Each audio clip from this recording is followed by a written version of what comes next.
Welcome to episode 23, everyone. Hey, sorry we're late. Technical difficulties. Yeah. I'm Jack Murphy, my friend Dave Park, co-host, And our our guest. friend, Jeff Kirkham. Hey man, thanks for having me on. Hey, thanks so much for coming on. It's great to have you on again. Sorry we're a little late, running into some technical issues, but everything should be up and running now. Otherwise, Jeff, you and Dave go a ways back, right?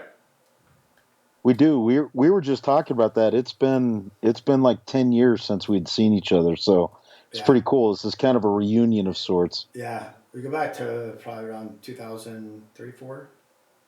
Yeah. So, yeah, quite a while we were hanging out there together. Yeah. Good times. Yeah. Yeah, and Jeff, I got to interview you a few times previously, and I when I announced that you were coming on our show tonight, a dude named I can't remember his name, but he was telling me his father-in-law was in the DEA with you, a guy named Franco. Oh yeah. Oh, no kidding. Yeah, he was like, my father-in-law was in the DEA with Jeff. Please give him Franco's regards. Oh, that's very cool. Yeah, that's way. It's weird. I was just talking to somebody the other day about, after I'd gotten off of active and then went to the DEA before the unit. Dave and I were working together, and that was 20 years ago. It's like, so my buddies that I went through Quantico with, they're all getting ready to retire, and it's like, holy cow, where did the time go? Yeah, right. Time flies, brother. Dude, and it's like the older you get, like the more, like the faster it goes. Do you know what I mean? It's terrifying. Out of everything in life, that I've experienced, it's like the single most terrifying thing is the speed at which like father time has basically given me the middle finger. Yeah. I mean, it's horrible. Well, and it's like you said in one of your other interviews, plus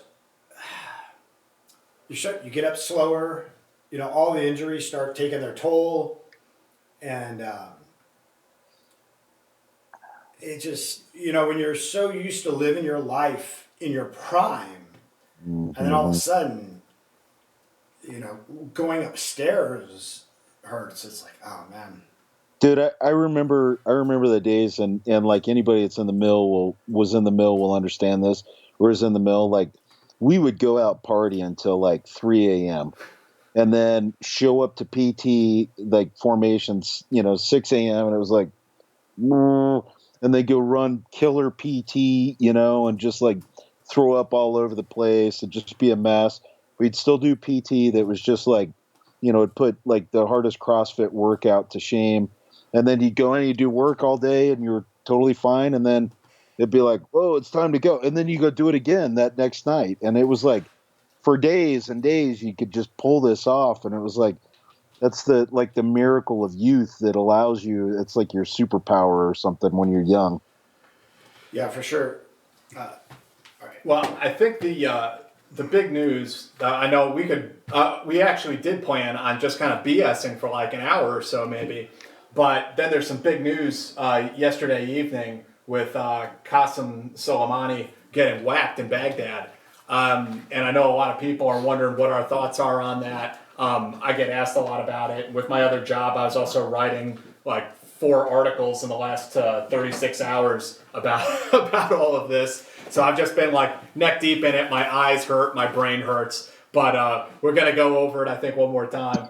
Now, for anybody who is wondering where some of our thoughts come from, Jeff, about how many years did you spend in and out of combat? Combat in and out with 13 years. Okay. So, Do traveling you consider back and yourself forth. a warmonger? No, Okay. I'm a dad. Right.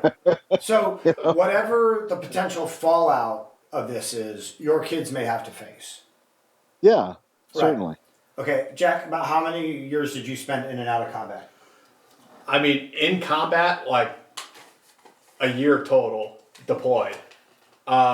Which is not that long by, the standard some people are in nowadays who have like 6 years deployed. But I was in the Army for 8 years altogether. A year overseas.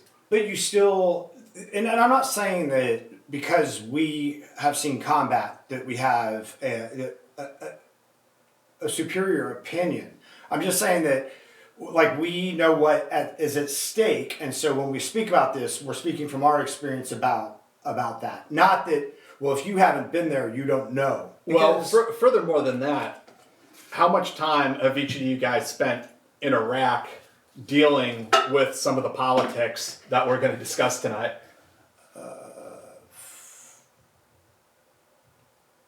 Probably about 4 years. 4 years. Mm-hmm. About 6 to 8 months a year for 4 or 5 years.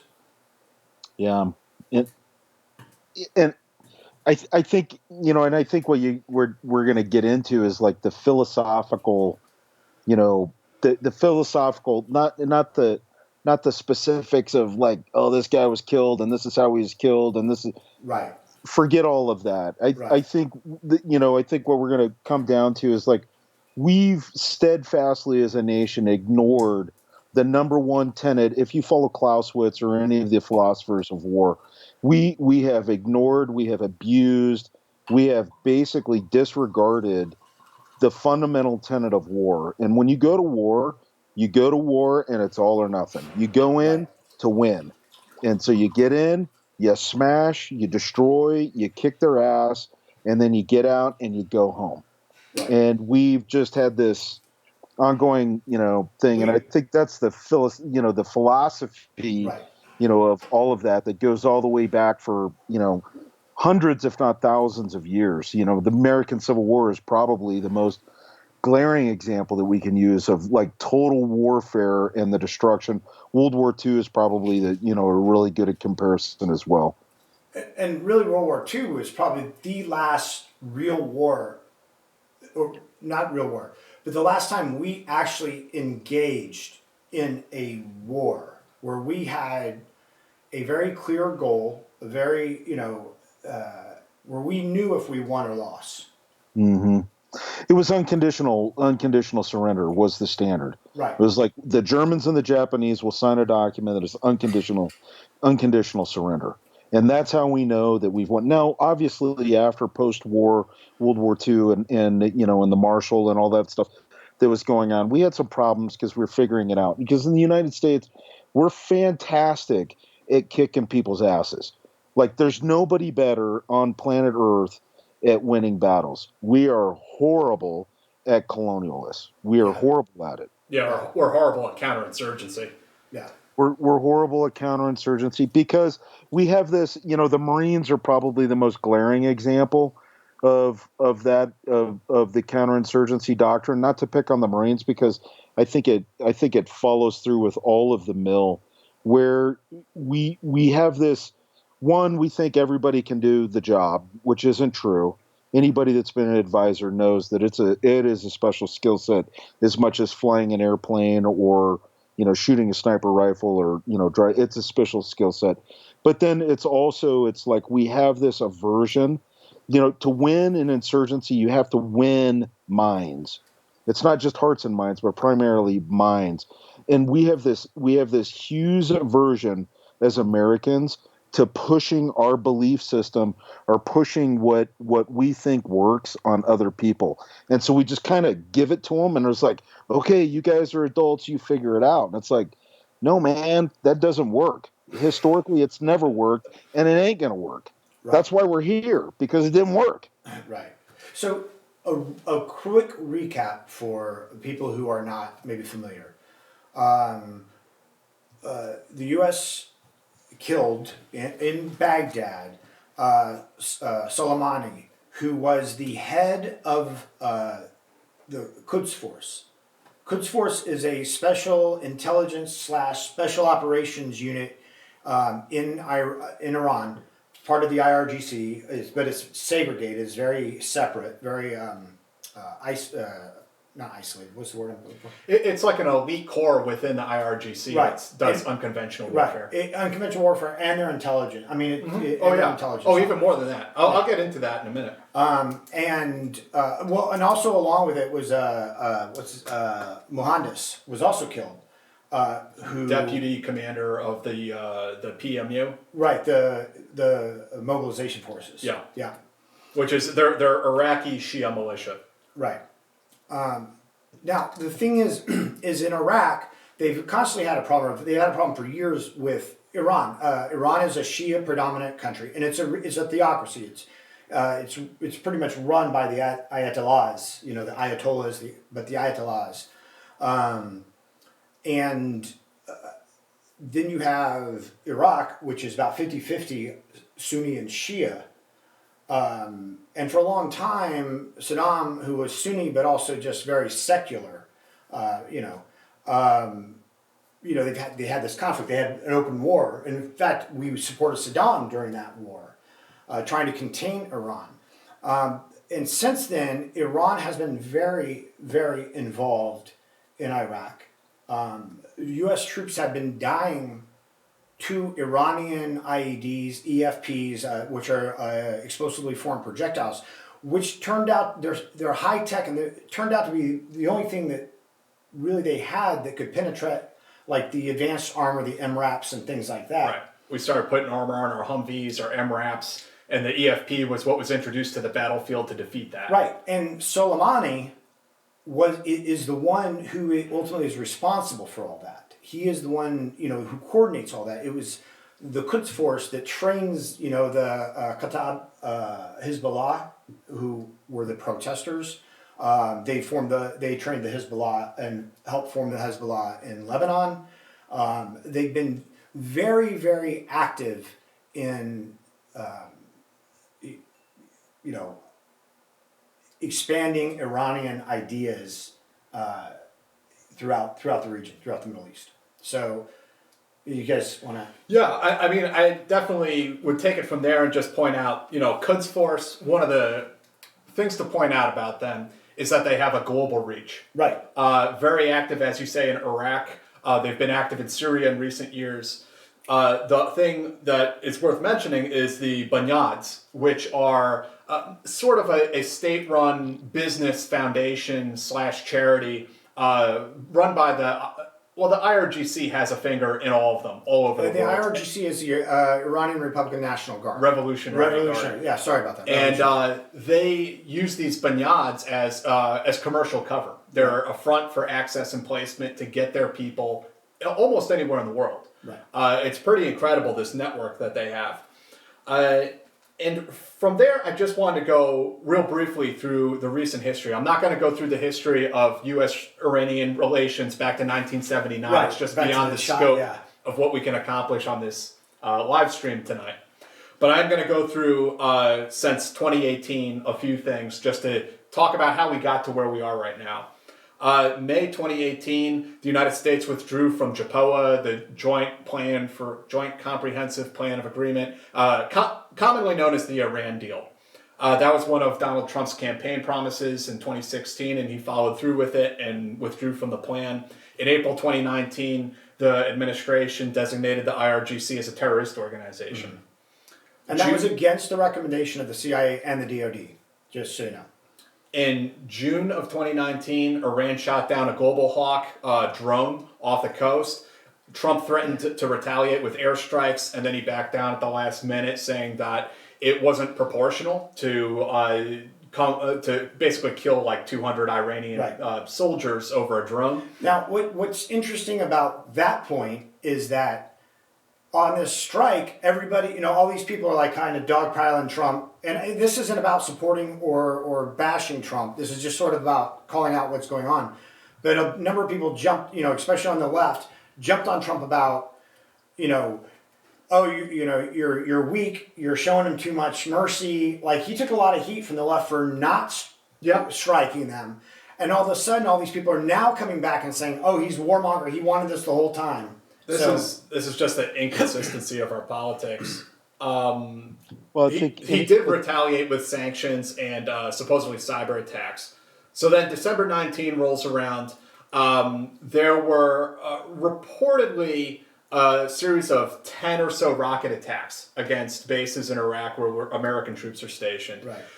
The United States has not offered yet any proof that these were by Iranian militias, but this is what we're told. One of those rockets hit our base in Kirkuk. It killed a contractor. They said that it was the Iranian proxy, Kataib Hezbollah. We responded with F-15 strikes in Syria and Iraq, hitting those militia sites. Now, I'm not going to start going down like conspiracy theory roads or anything like this. I just want to point out one thing as far as proof of this or that, because these are going to become important as things escalate. Farrell Judy, actually on Facebook, not his real name clearly, was pointing out that guy's death hasn't been announced anywhere yet. Mm-hmm. And I'm not saying at all it didn't happen. I'm just saying that it's like the Iraq WMD thing. Like, we need to kind of see these things if we're going to retaliate for them at some point. So that happened. Then New Year's rolls around. Iran starts, they retaliate against our airstrikes for having their proxies, these quote-unquote protesters, occupy the reception area of our embassy in Baghdad. The Marine QRF force from Kuwait gets deployed. On New Year's Day, they spin up 1st Brigade Combat Team. GRB-1 is the Global Response Battalion 1 from the 82nd Airborne. They get deployed from Fort Bragg. January 2nd, 4 rockets hit Bayat. This was last night. Mm-hmm. A bunch of Iraqis get hurt. One of the rockets seemed to deliberately target a joint Iraqi-American counter-terrorism coordination center. We think, just like right after that, a drone strike hits the vehicle that Soleimani and the PFU deputy commander was in, kills both of them. Esper and Pompeo both make some statements that there was an imminent threat, that they were that Quds Force and Soleimani were targeting American diplomats and other American citizens, and that they said an imminent threat. Again, we haven't seen proof of that. Pence claimed today that the Iranians were funding and funneling weapons to the Taliban, which that's just a bullshit claim. I don't know why he said that. Then late last night after that, one of my sources told me that JSOC was doing a couple raids in Baghdad, follow-up raids against PMU leaders. Captured at least one of them. 175 gets deployed late last night. Now we get to this morning. The rest of 1st Brigade Combat Team gets deployed, or is deploying from Fort Bragg. So that is a very rough timeline of what has happened and how we've had this series of escalations over the last few months. So that's our introduction to the show, and I'm sorry to keep talking so much, but I'll now turn it over to you and Jeff. One more quick thing is this. This didn't all just happen starting the 1st. The administration has been warning the Iranians. I mean, they said there's been like 10 or 11 attacks in the last 2 months against Iraqi bases that have U.S. personnel at them. They have been warning and sending warnings since early December, since November, to the Iranians publicly. Like on the 13th, December 13th, Pompeo said, you guys have to understand that if you keep doing this, we are going to respond decisively. So, these things didn't just happen. It's been building up. It's been building up for a while. It's a series of events where we're trying to one up each other. Right. It's been going on for a little while. So and Iran has been involved in Iraq easily since 2003, since the invasion. Kataib Hezbollah formed at that time and was fighting U.S. forces. Not fighting U.S. forces during the invasion. Fighting U.S. forces once we had taken on like Iraqi, brother and sister forces, basically. So anyway, all right. So that's a brief sets the stage. Yeah. If for anybody who didn't know. Let's hear your thoughts on all of this, Jeff. I think if we look historically at Iran, this all started back in the 70s when Jimmy Carter decided to leave the Shah out to dry. The Shah was, at that time, he was a staunch ally of the United States. Iran was a Western nation.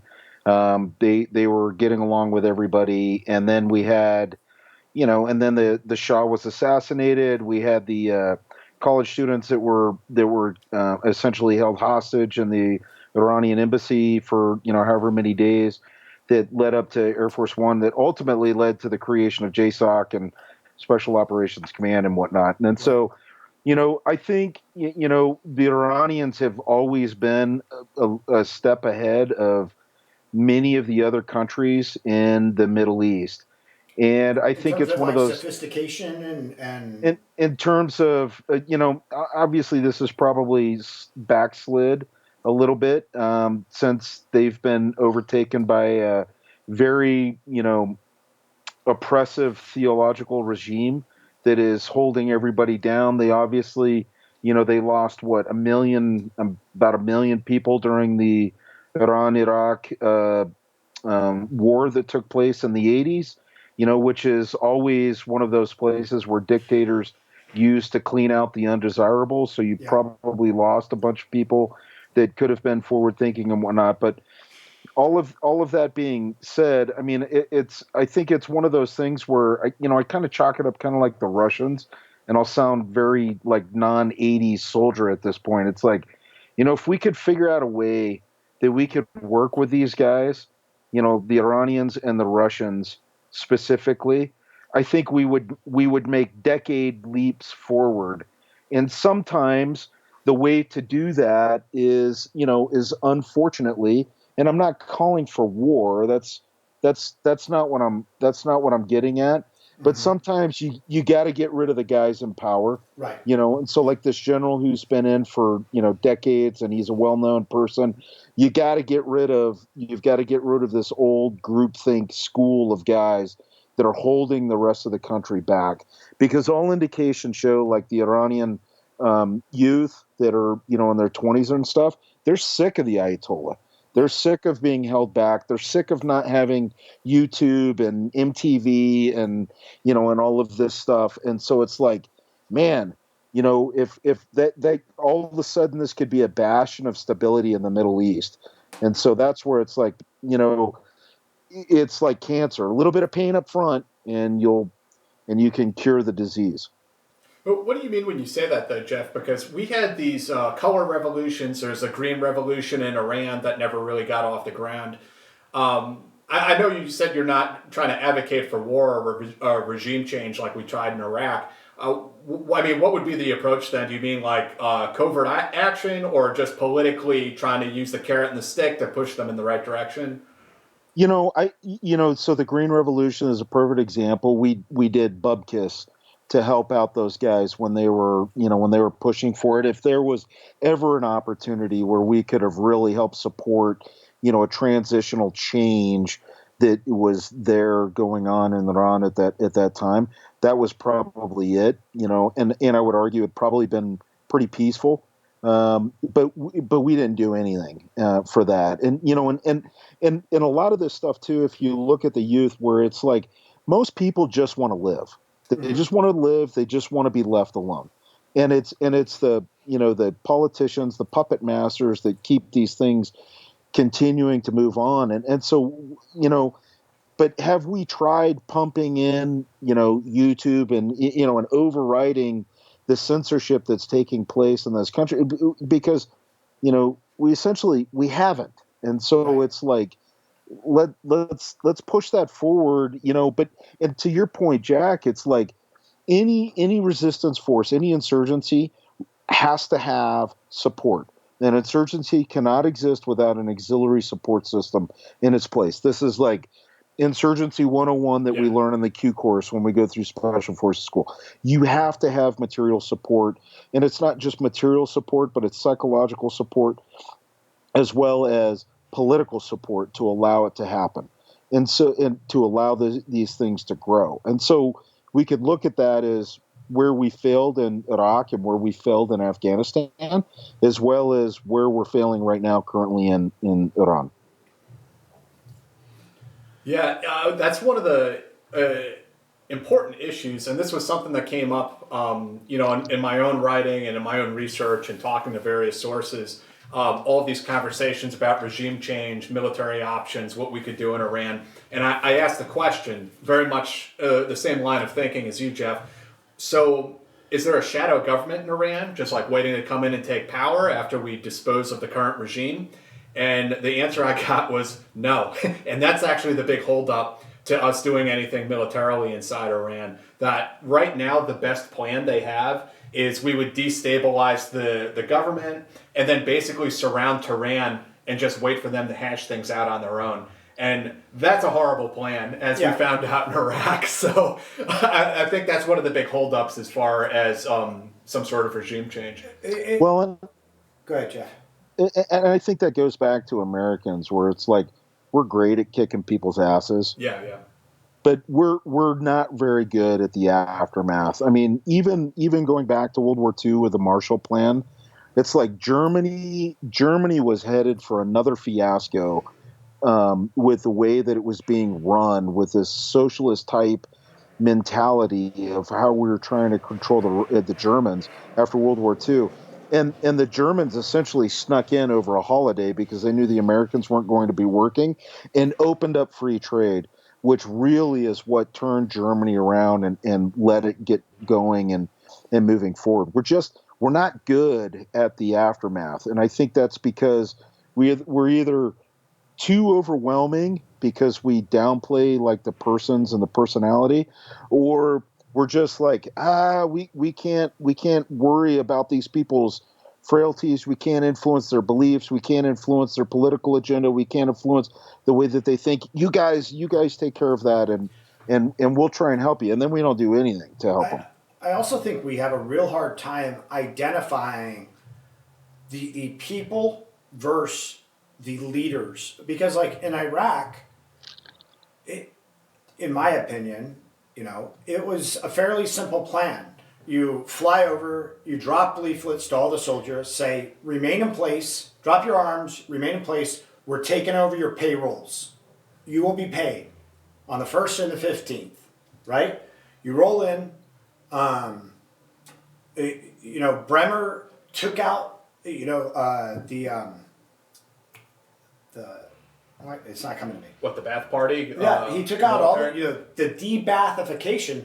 Well, you're taking out all the people who know how shit works, unfortunately.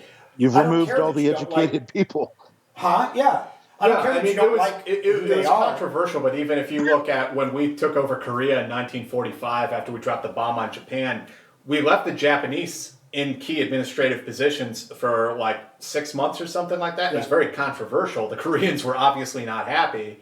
But that was the reason, because if we just, whacked them or threw them in prison, we didn't have the administrators to kind of run the Korean government at that time. Well, and we faced an insurgency in Japan too, but it wasn't because of leaving key leaders or leaders in the key positions, because allowing the Japanese to keep their culture and all that, it didn't gain the type of momentum that a lot of insurgencies do.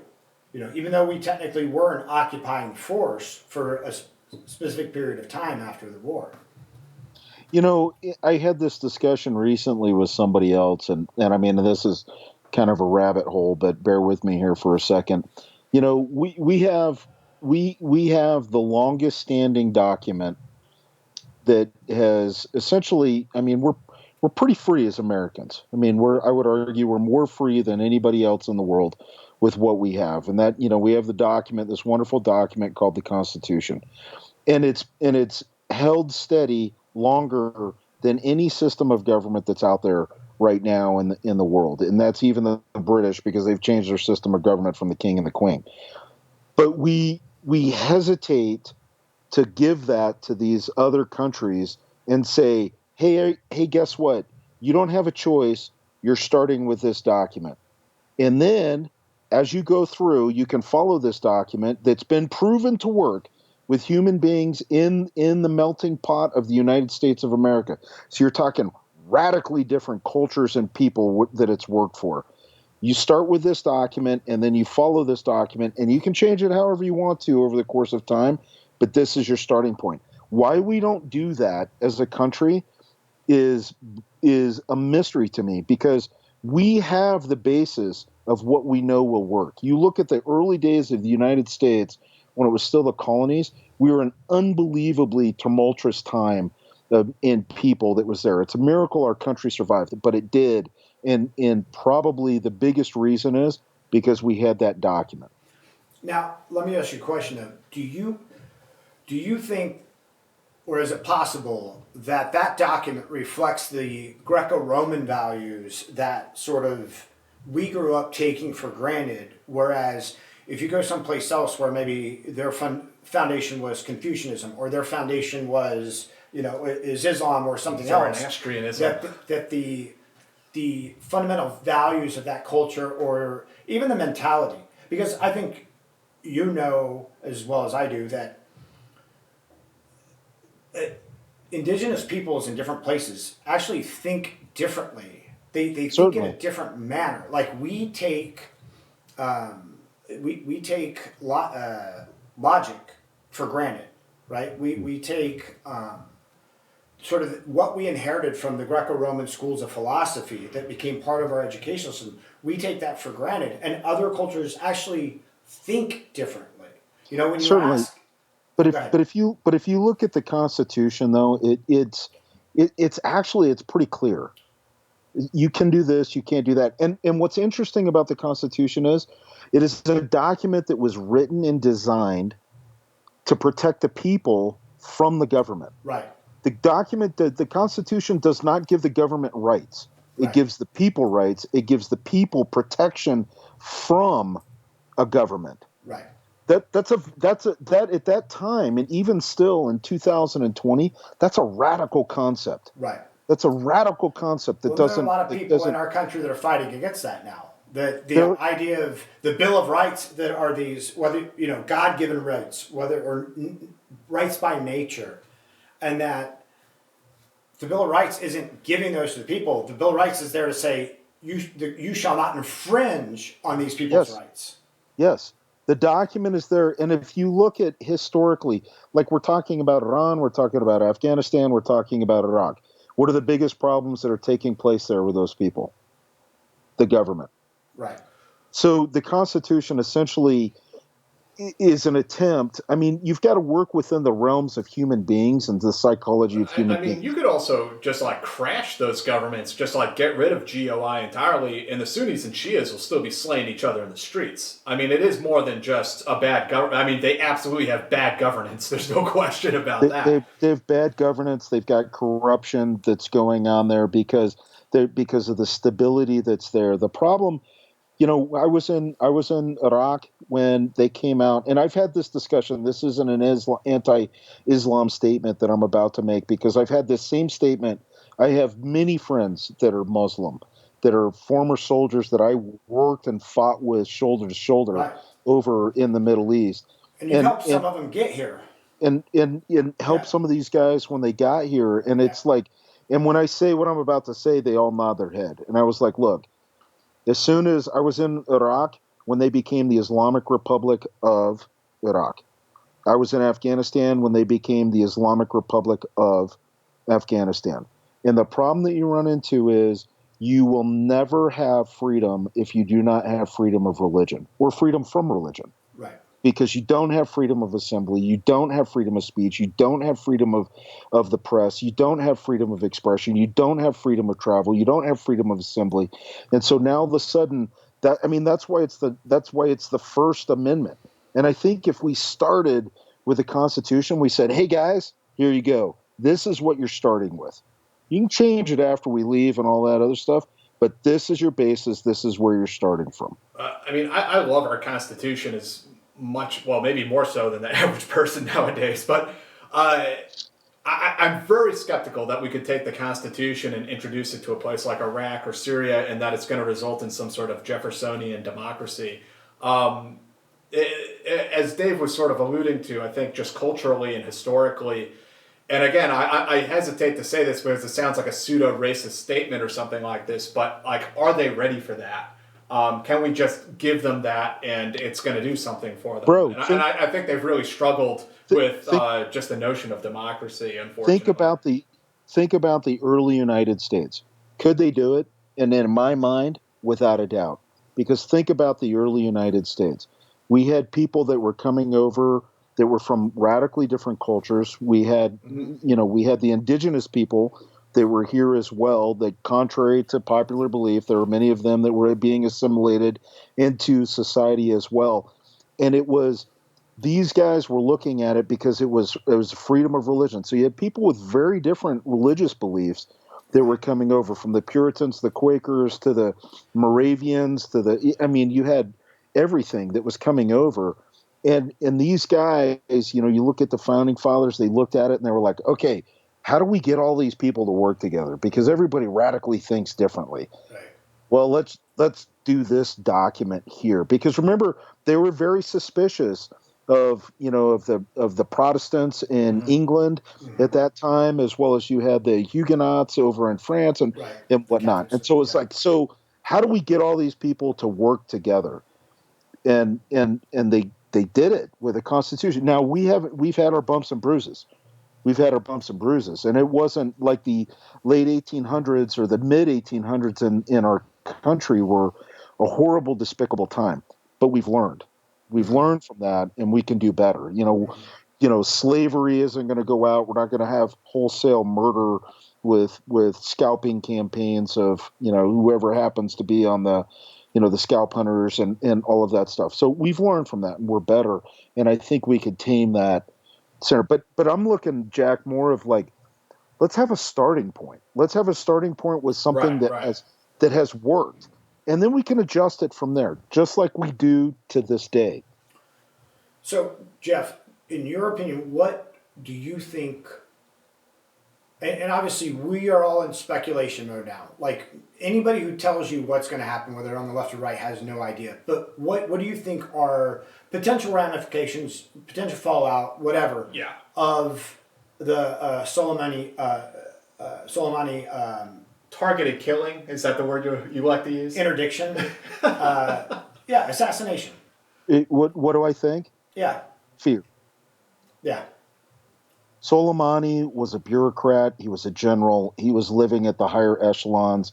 And if I was the next Iranian general that was sitting up there, I'd go, oh crap, this is an American that has said, you know what? If I do mischief against the United States, I just may eat a missile. So I'm gonna think twice about it. See, All of I'm of this, the same.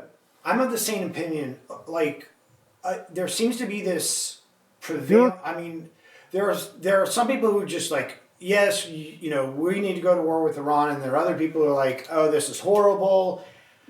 And honestly, this is the first time in a long time that a president has drawn a line in the sand and has stuck to it.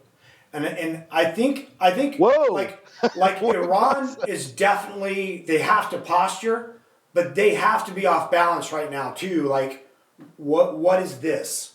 Like, this isn't what Americans do. Americans threaten and then they back down. And then they threaten and then they back down. Because that's what we've been doing for 50, 60 years now. You know? Yeah. Well, I'm not so sure the Iranians are going to turn out to be the pussies you think they are. I'm not saying they're pussies. I'm not saying they're pussies. What I'm saying, though, is They that... have a martyrdom culture. They're not really afraid to die. Like, it's not a big thing for them. Look, we know that. I mean, we know that. And the thing is, it's not like they've just been sitting back. I mean, Mohandas, you know, the reason he had to leave the Iraqi government back in, when was he there? In 2003, 4, whatever it was. Who are you talking about? Mohandas, Mohandas, The PMU guy. Yeah, he was. He had what was it? I can't remember. But he had a high up position in the government, and all of a sudden we realized that he was responsible for the bombings in Kuwait in like '83 of the American and French embassies. It's not like the Iranians have been killing American soldiers. I mean, all the prosthetics you see out there, you can thank the Iranians for them. You know, the reason prosthetic research has advanced so much, and you know, people have amazing artificial arms now, is because of the Iranians and their EFPs. Well, Yes. Partly. I mean, they're responsible for about 17% of the casualties between like 03 to 2011. The number has been, I mean, depending, like there was a study of 5-year period, and it was, I don't know, 100 and something or 200 something casualties, and then like 800 wounded. Yeah, Oh, I mean it's a big number, but it wasn't the majority. Well, I'm not saying. Well, that's just EFPs. We're not even talking about Shia militia. Yeah. Right. So, why? I mean, is that an acceptable number of Americans for Iranians to kill? You know, it doesn't matter if it's 100 or does it? Or no, it does matter. That wasn't my point. I was trying to minimize the. Yeah, but so the thing is it like? It's not like we just woke the tiger. They've been biting us for decades. You know, the Badr, or not Badr Corps, which Sauter actually popped back up into the woods too. He said he's going to reactivate the Yeah, I saw that. But anyway, the Jaish al-Mahdi. But the thing is that like they've already been attacking us. So now they're going to attack us more, maybe. But the difference between them and say ISIS or Al Qaeda or something like that is they're a state. Yeah. So if they want to start, assassinating our diplomats, if they want to start doing that stuff, Trump, for whether it's because he lacks, I don't know. I don't want this to sound like a compliment. I just want this to sound like Trump. Trump's not going to be bullied, and if people start acting against the U.S., I don't think he's going to back down. I don't think he's going to send... I mean, now we get into the question, so if he's not going to be bullied, how many troops do we deploy to Iraq? 20,000? To be honest 30,000? To be honest with you, the way I see Trump, and I don't know, Trump might not send a single troop. He might just send, his Space Force. He might just bomb, I wouldn't... All right, so he just authorized 4,400 troops to Iraq today. I understand, to Iraq. I'm talking about, though, in conflict with Iran. I would not put it past Trump to send a tactical nuke into... I wouldn't put it past him. I'm not saying that's a good thing. Now you're like having flights of fantasy. A tactical nuclear weapon. No. I'm just saying that I am not putting it past Trump to escalate to whatever degree he feels is necessary to put a stop to it. Tactical nuke, that might be hyperbole, but anyway. And I think probably more what he could do is he could get a satellite on full power, pumping American movies into every computer in Iran that has Wi-Fi, and showing Kim Kardashian and the housewives in Housewives, and just pumping American culture again. But that's where we suck as Americans, because our messaging sucks. Yeah, we just and I'm torn because I don't want a government that's good at propaganda. Right. Right. Because now all of a sudden it's like that propaganda is way more detrimental than bullets ever were. Right. I mean, you win people's. Just look at the communists. I mean, there was a fascinating interview. They're using it on their own populations as well. There was a fascinating interview of a KGB agent that was in the India station that he came over in the 80s. And he was like, you Americans, you think everything is James Bond and stealing secrets and shooting pistols and assassinating people. He's like, 85% of the budget of the KGB is for propaganda. That's it. Winning and influencing slowly in a gradual, systematic way of winning over people's minds. That's extraordinarily devious. But I think that's one of those things where it's like, man, we could take a few notes. Yeah. Can we get a satellite in today's modern day age and go, hey, Mark Zuckerberg, I want a Facebook page that's nothing but Iranians, where we can get on there and then we can go through so that everybody maintains anonymity, so that they can speak their minds, so that they can get on there and have freedom of the press, First Amendment, freedom of the press, so they can get on there and talk about what's going on. I mean, they're using Tor already. Right. which is non-attrib, so that they could bounce around to get around. There is a way. The people want freedom. They want freedom of thought and association and of the press and all of these magical things that we as Americans take for granted. Right. Let's help them. We don't necessarily. Maybe we drop one or two missiles and get rid of the rotten eggs out of the barrel, or the rotten apples out of the barrel, so that then the people themselves can flourish. See, I mean, I've heard for years from friends, Iranian friends, that one, there's a massive drug problem in Iran right now amongst the youth because they're so dissatisfied. You know, they have no way to deal with, being a young person in a religiously restrictive country. I guess they have great parties, but they're all underground, because if you get found out, then the vice and virtue, or whomever fills that role in Iran. The only problem I see with your plan, though, is I don't think Zuckerberg knows how to do anonymity. They give him the credit. Let the Iranians on him. Yeah.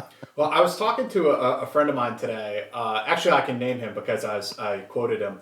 Scott Swanson, who writes under the pen name J.T. Patton, and he was a intelligence analyst and advisor working with our government. And he made the point that Soleimani was like the real deal. He was a strategic genius. He was. That this guy had taken like the unconventional warfare playbook after World War II and like ran with it. Yeah. And he was still doing it, and he was doing it right, while we were kind of like, relishing our old glory days from, back in their OSS years. Like, this guy was actually running UW worldwide through all kinds of commercial cover, doing all sorts of things, having people assassinated. I mean, he was just a mastermind. He really was. And Scott, I mean, he kind of spoke. He's like, this guy's a horrible person. He killed a lot of American troops, but he was a formidable foe. He was a respectable he was foe. very good at what he does, Yeah. which is another reason why it feels like it was the right move, because to replace somebody like that, to be able to replace somebody like that, it's going to be very challenging. Well, I talked to him about that too, and he said that from his study of Soleimani was that he was not so narcissistic or egotistical that he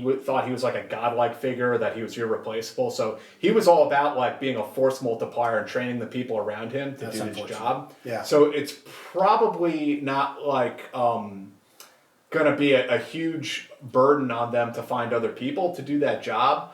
He was saying actually the problem there is that Soleimani was like the grandfather, right? So he was the guy who, when something like this happens, he'd be like, be patient. Like, let's wait and see what happens.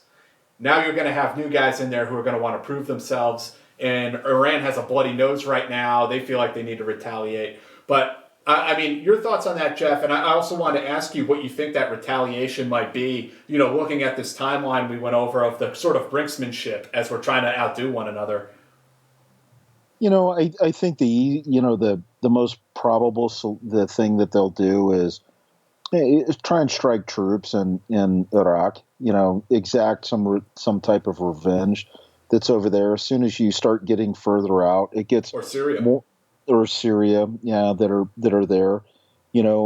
As soon as you start getting further out, that it gets harder. And when I say further out, like going to, trying to do a strike in Hawaii or something like that, it's like you just can't get the logistics in there that you normally would. And, maybe I have one boom or something like that. But probably I think what we could see is either we see, we may see more attacks in Iraq in there, or they do a proxy where they go after Israel and get Israel spun up. That then historically, if the Israelis, because the Israelis won't get pushed very far. And they'll be like, hey, we'll retaliate. We don't care, because they have to stand on a strong footing. Would drop a tactical and then all of a sudden it's like the Israelis, and that spins up the entire Middle East, because now all of a sudden it's like, well, nobody in the Middle East likes the Israelis except for the Jordanians, who seem to get along with them because the Egyptians have kind of reached an arrangement with Israel. Yeah, but that's always back and forth. I mean, it's always been a tenuous existence historically with between the Egyptians and the Israelis Yeah. because of that, where they share land or where they've got borders In the Sinai. and in the Sinai. So it's always been kind of like we deal with you because we have to, but not necessarily because we want to. But don't forget the Egyptians did attack Israel not that long ago. I mean, what was Yeah. that, the 60s, where that happened? And so, that's where I would almost see that as more of a potential where they go after Israel to rile Israel up so they can create more firestorm in the Middle East. Well, But I mean, that's my thought. That's Yeah, worth no, probably a I cup mean, of if they could coffee. drag Israel into it, I mean, yeah, it would be a boon for Iran if they could manage to do something like that. and if they can manage to withstand the consequences. People have not been really paying attention. Israel has been doing airstrikes in Iraq, like 15, 16 airstrikes just in the last like maybe 6 to 8 months. I didn't know that. Yeah, nobody's paying attention to it. Well, see, the Quds though, Quds Force, and for those of you who don't know, Quds means Jerusalem, which tells you their mission focus. But the Quds Force, I mean, they have deep ties with the Hazaragi in Afghanistan. Yeah. They founded and trained the Hezbollah in Lebanon, so we might see some stuff going on there. I'm sure they have sleepers in the United States. Like you say, logistics is a challenge. But they do assassinations in places like Istanbul and Pakistan. Sure. I mean, Sure. it's not beyond their capability. No, not at all. I mean, they've done quite a few successful assassinations, actually. I think so. I mean, they're a sophisticated force. If they decide to strike, they will make something happen. But again, like I said, they are a state.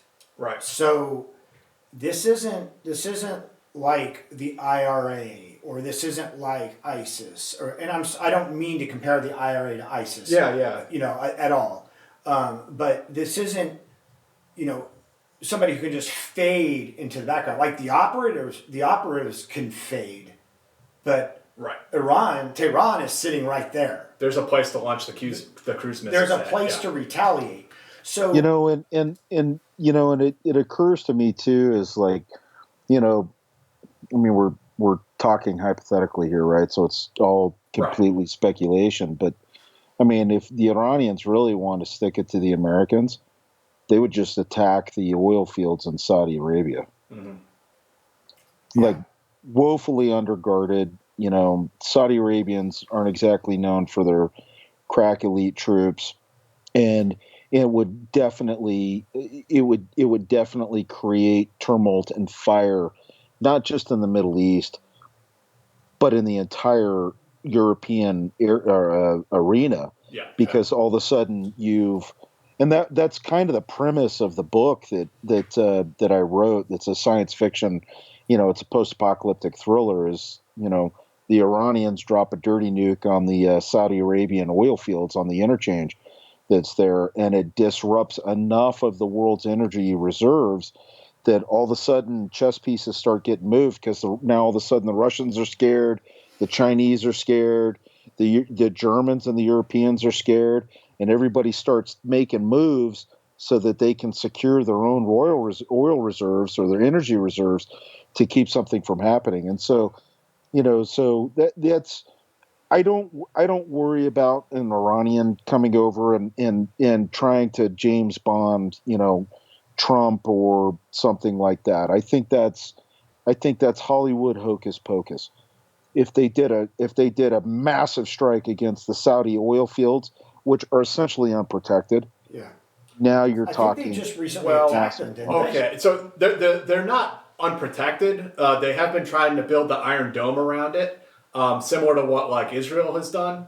But how effective that will be if they try to do something like you're describing, Jeff, if they start lobbing ballistic missiles into those oil fields. I mean, we saw the Patriot missile batteries in the Gulf War took down, they think, 0 Scuds.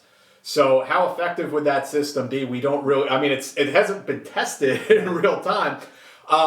But you're absolutely right about that. That would be one of the first things they would probably do in an outright war, Jeff. This is also explains a lot of the big arms shipments that we have given to the Saudis, and even after Jamal Khashoggi was murdered in the embassy in Turkey, President Trump had no problem authorizing all these arms shipments to Saudi Arabia. This is largely why, to try to protect those oil fields. Well, the Badr Corps, not the Badr Corps, I'm sorry, but the Quds Force, didn't they just recently try to assassinate one of the Saudi royal family in, I'm sorry. Oh, I don't know. I'm not well researched. But I think, Jeff, what's the name of your book if people want to find it? Black Autumn.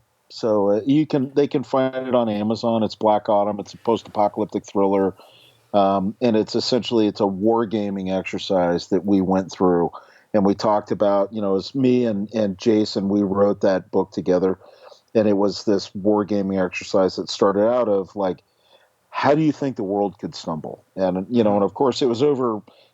Just like any good interview, it was over whiskey. Oh, cheers, man! We didn't even cheers, Jeff. Cheers. Good to see you again, man. And of course he asked me, and I was like, well, I'll tell you how I think it could happen, and then it just became like, you see on TV and stuff where you've got these ongoing chess matches between, the characters and that go on for weeks or whatever. And so with Jason and I, there was this ongoing chess match of, not a chess match, but it was like every time we get together, you go, okay, so the last time we talked about this, you said X, Y, and Z.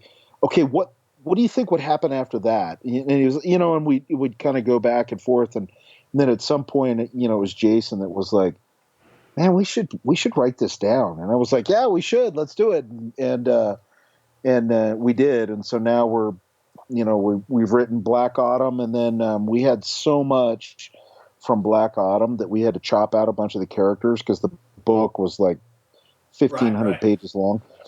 And so now we've got Black Autumn, which is the basis novel. Then we've got Black Autumn Travelers, Black Autumn Last Air Force One, Black Autumn Conquistadors that we just released. We're getting ready to release Black Autumn Anthology, which is a bunch of short stories of other group guys from the Ready Man group that have written, and then the sequel, which is called White Wasteland, comes out end of January. Awesome. So actually, we didn't even really do a proper introduction. No, we haven't. Let's. I got one more question about Soleimani, sure. and then we'll move on. Okay, right? sounds good. This is the last thing I wanted to pose this to you two guys. Okay. Some people out there are saying Soleimani is a bigger high-value target than Bin Laden and Baghdadi. What are your thoughts on that? Ooh, that's a tough one. In terms of like value, when you say high-value target, man, you're talking about that guy.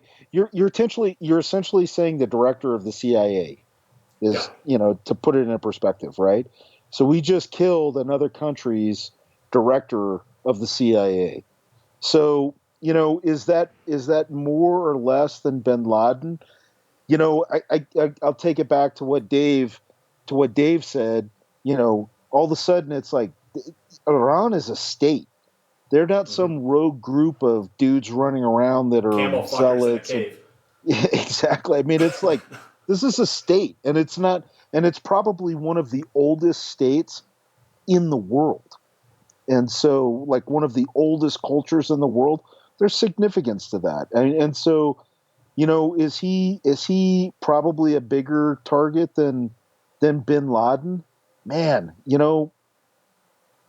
I'd have to think about that. But that's a really interesting question, because the first thing that comes to mind is, He just may be more significant, because he has certainly killed more Americans than Bin Laden ever dreamed of through his actions. So I would agree with you. I would say yes. I would say definitely from a functional point, when you talk about value, about removing a major player from the board, then 100%. Propaganda-wise, no. Bin Laden was the king of all, of high value when it comes to propaganda.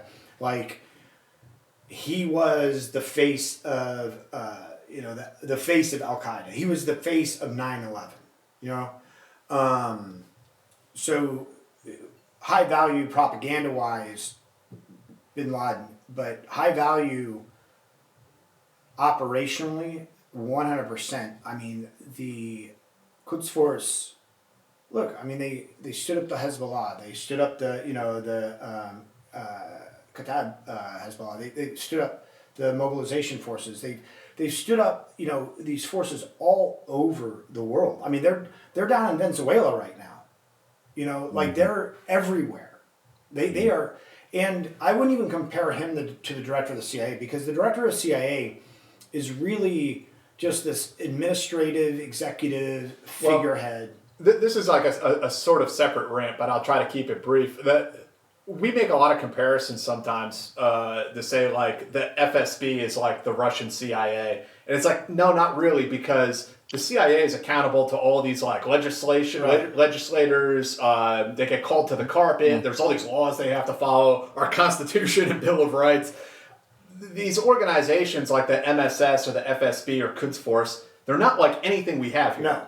No, and part of that, I mean, you look at the Quds Force, right?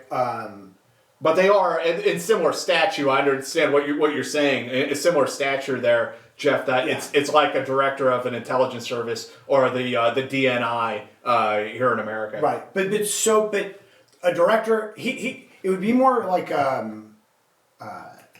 Donovan. It'd be more like taking out the head of the OSS, like Bill Donovan. Yep. Yeah, Yep. You know what I mean? Because he was sort of operationally fingers in it, grooming people, recruiting people. Right. He was putting it all together, running kinetic operations and propaganda operations and intelligence operations all in one. So it'd be more like taking out Wild Bill Donovan or a wildly successful field marshal during a war. Rommel. Yeah, it'd be like taking out Rommel, or Patton or something like that. More so than an executive somewhere, because he was going to Syria. They were support. Like, another thing that you might hear is people will say, "Oh, he's a hero though because he was fighting ISIS." He wasn't fighting ISIS to fight. He was fighting Sunnis. He was fighting Sunnis, and he was protecting Assad. They were defending Assad. Like, they pretty much rescued Assad. When he was when things were dire, when he almost lost, the Quds Force rescued him. They went in and the Russians. Yeah. So, anyway, let's introduce Jeff, and then let's get to some questions. Sure. All right. So we'd like to welcome our guest, Jeff Kirkham. Jeff is how many year veteran of Special Forces?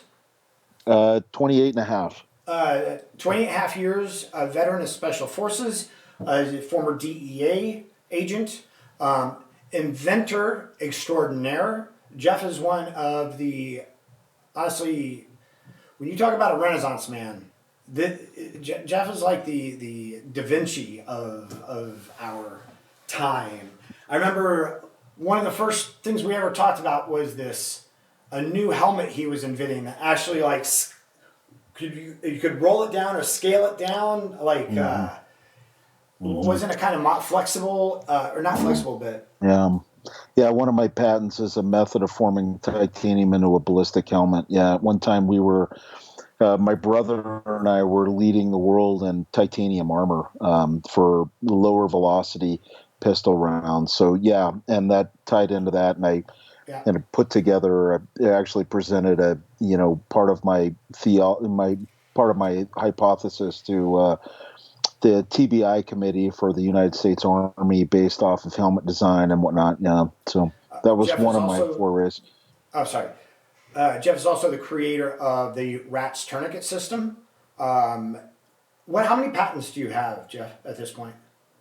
I mean, six or eight or something. I've got a bunch that are going through the process, but 6 or 8, I think, and then I've got probably 15 on the shelf because I'm limited by how much money I've got at the time. Jeff has written 2 books on leadership, right? 2 books on leadership, Combat Leaders Field Guide, the 14th edition on Stackpole's books that you probably see in the PX. And then I wrote the Small Unit Leaders Planning Guide, which is a checklist, like a pilot's checklist for op order, warning order, frago, and the coordination checklist.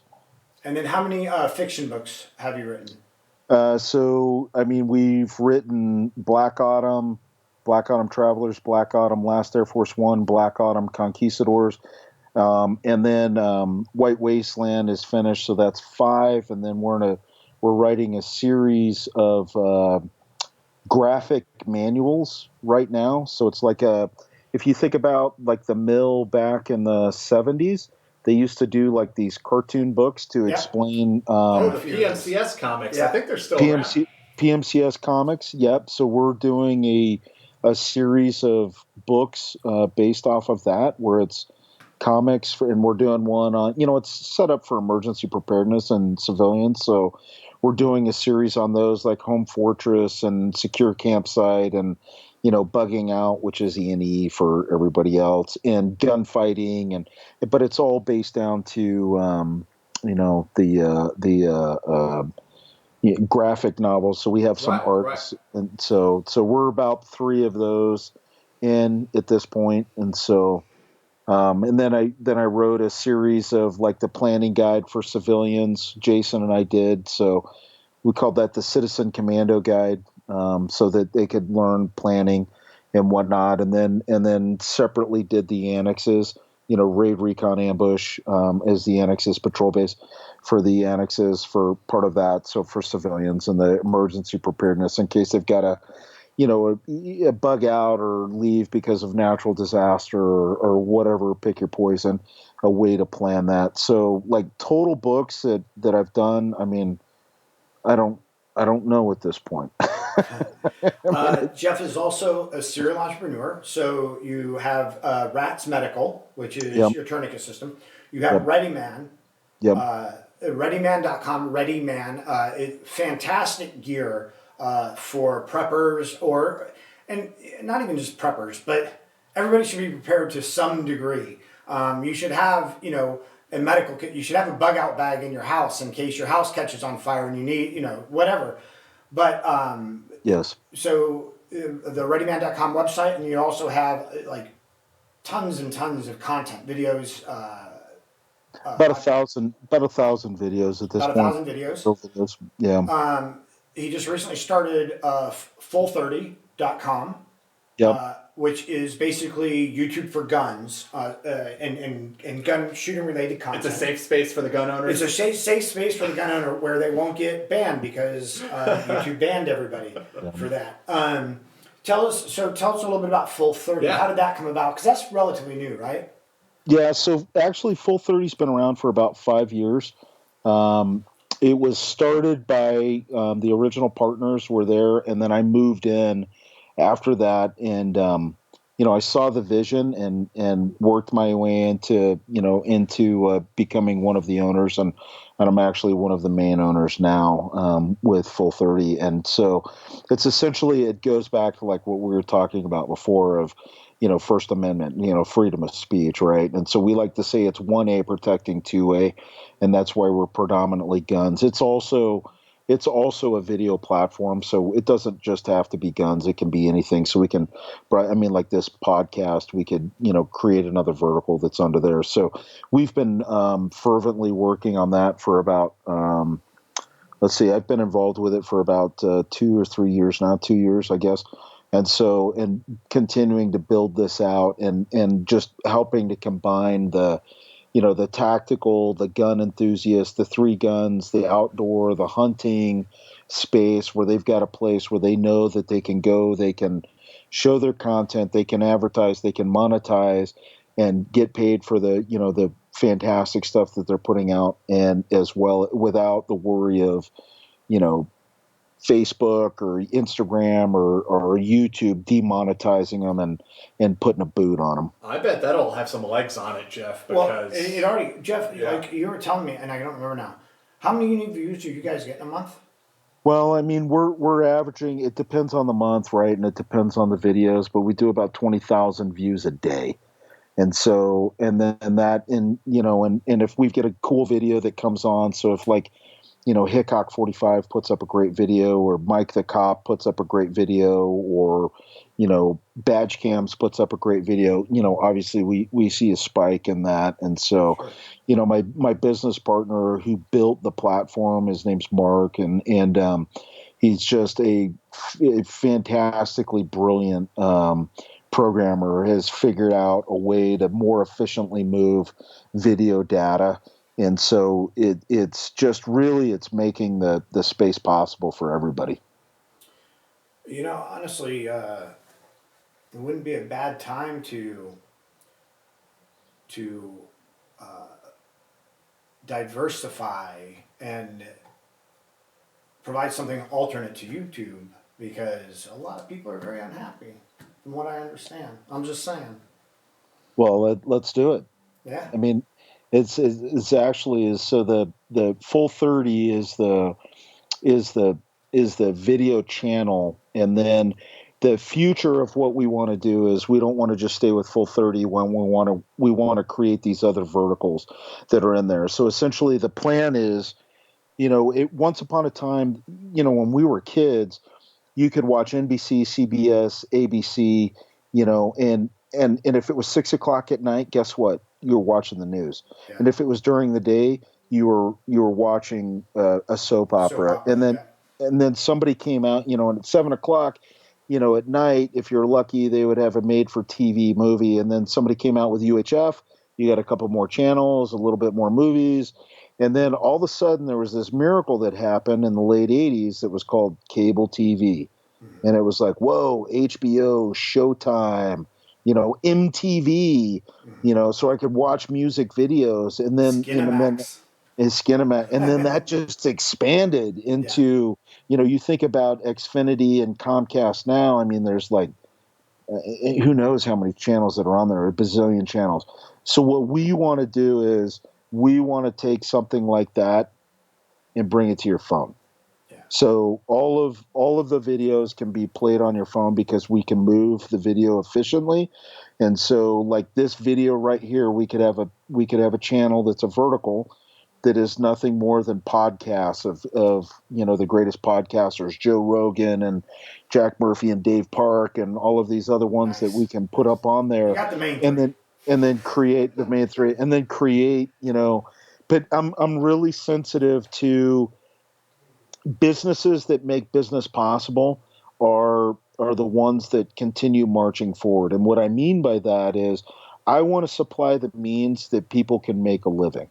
Mm-hmm. So I want to supply a way that it's like you can jump on there and you can figure out different ways that you can monetize as entrepreneurs, because the reality, and I believe this wholeheartedly, the thing that protects our great country is the entrepreneurs. Mm-hmm. We have the entrepreneurs that come up with new business ideas that keep people employed, that are pushing the envelope. Invention doesn't come from big corporations. Invention comes from some guy in his garage that figures it out. And then big corporations buy that stuff, which is okay. That's the way of the world. But my dream is to fuel a way that these entrepreneurs can get out there and they can get their meshes heard, but they can also make a living. Kind of like what YouTube started with, but now they've turned their back on the entrepreneurs because they're making big money, and that's fine. God bless them, because it opened up the market for us. Yeah, 100%. Let's get to some questions. Sure. We've actually had some people that have donated money with a burning desire to ask you questions. So let's get to those. Wow. Alex Bennett, how did the coffee company start, and what agency would you work for if the DEA wasn't an option? Would maritime experience help with applying to the DEA? Okay, so you got several different questions there. So which one do you want? So let's start with the coffee. How did the coffee company start?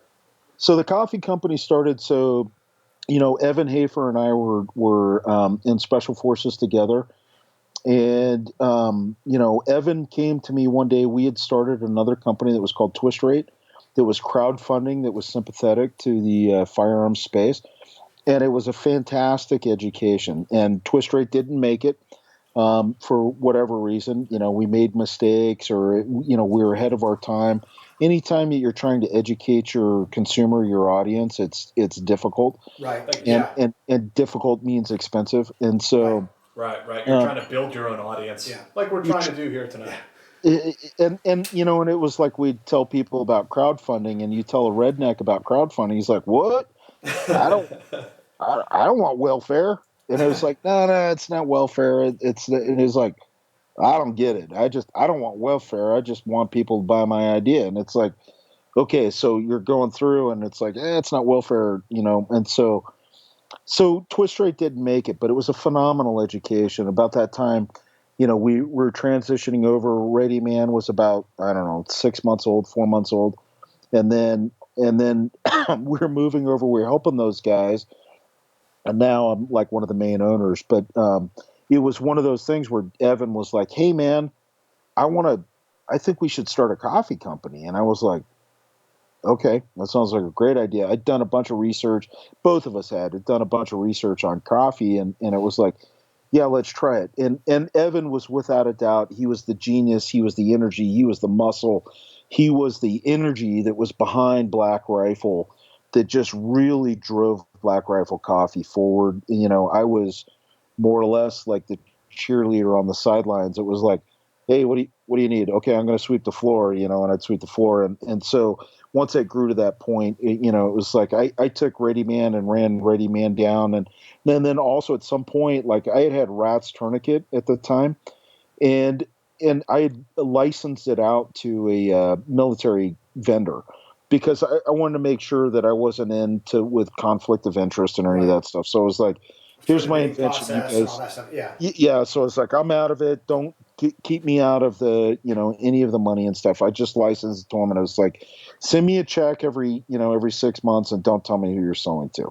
Yeah. And so, well, that company sold, and when that sold, then I was like, I'm pulling that license back, and that's when I launched tourniquets, here domestically. So, like domestically, when I launched Rats, there was no domestic tourniquets.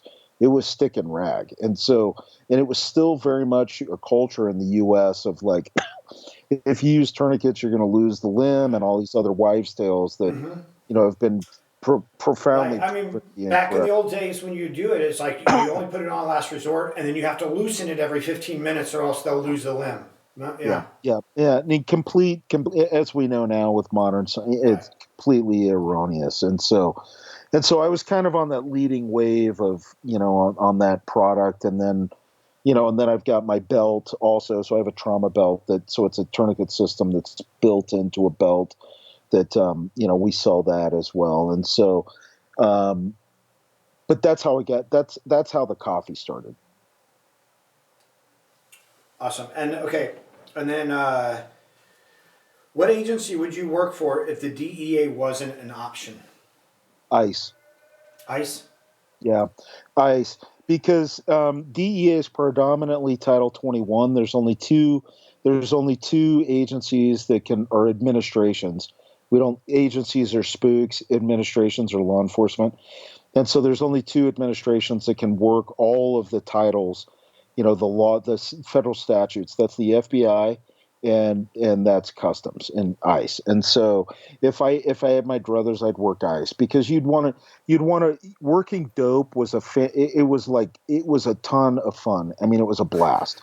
And so, at one time I had long hair and earrings and, a long beard, and I couldn't get a girlfriend, or, the joke around the office was I could walk into a whorehouse with a fistful of hundreds and I probably still wouldn't get laid. And so it so I wouldn't recommend that to everybody, but, I would go to Customs, um, just simply because you get the depth of the different cases that you can work, and it's really interesting. It's really interesting. Law enforcement is very reactive. A crime happens, and so now you're investigating it and you're going after it. Whereas working dope is different in that crimes are happening, and so you go out and you're hunting. Right. You know that crimes are happening, and you got a pretty good idea who's doing the crimes, but Right. now you're out hunting that criminal so that you can do that. Well, ICE and the FBI to some extent, but the culture of the FBI doesn't really support you doing that stuff. They're very white collar on the stuff that they do. The FBI does fantastic stuff. I've got great friends that are FBI agents, but there's nobody better on planet Earth for crunching data. But when it comes to going out and hunting, they suck. And that's where it's like, for me, for my personality, I would say, look at Customs. Check them out. Do you have any cool war stories you can tell us about DEA investigations that have been prosecuted where you're doing undercover work? Yeah, so kind of a funny story. I was buying crack out of a house. Or excuse me, let me rephrase that. So I had a partner because for a while there, I was the only agent in the Seattle office that was working undercover. And so, contrary to popular belief, most police officers do not work undercover. Most DEA agents do not work undercover. Most federal officers do not work undercover. It's a weird world that's very unnerving, and it takes a special kind of person to be able to do it. And so it's like very like fray the nerves, unnerving work in UC. And at one point when I was up in Seattle, I would bounce from, the DEA office is made up of groups, and I would bounce from group to group, working different undercover for those guys, because they knew if they could get me in as a UC undercover, if they knew if they could get me in as a UC, the case would never go to court. Because for a while there, the assistant U.S. attorneys would ask, they were like, you take your case, the assistant U.S. attorney, and they would ask, is Jeff the undercover? And if the answer was yes, they were like, we'll take it. Because I only went to trial once, and it lasted like 2 hours or something like that. I mean, for whatever reason, I happen to be good at it. Yeah. And anyways, can't imagine why. And I had my partner in DEA his name was Ollie, right? And he's this big black guy, and Ollie had worked. He's just a phenomenal guy. And he was like 6'3", and he had played linebacker for the LA Raiders. So picture that, right? Yeah. So I'm like 5'7", and obviously white. And so Ollie had been, and I had kind of the biker motif going on, and Ollie had the yo bro motif that was going on. And anyways, so we go up to this house because he had bought crack out of this house, and it was like this weird, they were selling crack and meth at the same time. And it's like, well, let's get Jeff in there, because we were targeting some guys that were selling meth, and they were bigger fish. Crack was kind of the side thing. And so it was like, hey, Ollie, bring Jeff in and introduce him. So anyways, we go up to the door, right? And so Ollie's standing next to me, and like I come up to his armpit, and and he's wearing this big puffy jacket, and it's like, outskirts of Seattle or something. And I look like I just crawled out of a dumpster. And so Ollie knocks on the door, and like this white trash dude comes out, and he's like, hey, Ollie, I can't remember what Ollie's fake name was. It was I can't remember. And but he's like, hey, Ollie, good to see you, bro. What's up? And Ollie's like, hey, man, I want to introduce you to my bro. And the guy's like, and like in the drug world, everybody's suspicious of the cops, right? And so this guy's like, he's like, oh, what's your name? And I'm like, hey, I was going by Wayne was my moniker, because Wayne is a good white trash name. No offense to any Waynes that are listening. Or white trash. Or white trash that are listening. And so I'm like, my name's Wayne. And so the guy's like, so how do you guys know each other? And Ollie's like, well, he's my bro. And the guy's like, yeah, I get it, he's your bro, but how do you guys know each other? And Ollie's like, no, he's my bro. And the guy's kind of like, no, how do you guys know each other? And Ollie's like, no, he's my brother. So mind you, this is completely unscripted. I have no idea what Ollie's going to say. Right. And the guy looks at me, and I'm like, well, we don't have the same mother, you dumb son of a bitch. And the guy's like, no, man, no, that's not what I meant. That's not what I meant. So the guys that are back in the van, we've got a wire, Uh, and so they can hear everything, and they're just howling, laughing, because they're like, all he just said, Jeff, is his brother. This fucking guy doesn't know it. And so the guy's like, no, it's cool. Come on in, man. Come on in. And we end up buying like this big, big package of meth that night from this guy because he felt bad about his PC had been off for his drug deal. that's funny. So how does that work? Now that you've gathered the evidence, does the SWAT team hit the place? No, so like I was on what was called the mobile enforcement team. So we would build up cases. So we would deploy out all around the Seattle division, which was Oregon, Washington, Idaho, Montana, in Alaska. And we would deploy out. So we would target violent drug offenders. And so if there was a local municipality, city, county, whatever, or small town that needed help, they could request what was called the MET team, which was the mobile enforcement team. And so, and then we would deploy out there. And it wasn't that we were any smarter than these guys. We just tended to have more experience. We had money, so we could buy thousands of dollars worth of drugs and let the money walk, and then we would track the money of where it had gone Interesting. through surveillance and whatnot. And so and then we'd work these cases and then we'd get warrants, and so we would actually hit the houses. So it was really cool because you got this. It was very unusual in law enforcement work because usually, like the other, the SWAT team or whoever's hitting the house, we would work this case soup to nuts. So we would take it from the leads, work the informants, become the undercover, get in there, identify the inside of the house if we could. Boom, we'd put together the operations order so that we could hit the house, and we'd exercise the warrants, and we'd arrest those guys. And so ultimately, like Dave, like when I went over to the CT unit, it was like I had kicked over 100 doors by the time Before you got there. before I'd even gotten there because I'd been on the mobile team. So, when I was talking to the guys that were over there, I was like, well, shit, I've done this over 100 times, and I've worked undercover. Like I've bought drugs from bikers, I've bought drugs from Asian gangbangers, I've bought drugs from Mexicans, I've bought drugs from Cubans, I've bought it's like you name it. So it's like, so what do you guys need? And so ultimately that's where it was like, yeah, okay, you're qualified. So I mean, I wasn't gonna go and name names or anything, but there was a certain time after 9/11 where our government was really looking for people. They actually specifically went out looking for people who had special forces experience and experience in agencies or administrations like the DEA, because you just had tons of human intelligence experience that before 9/11 not a lot of soldiers had.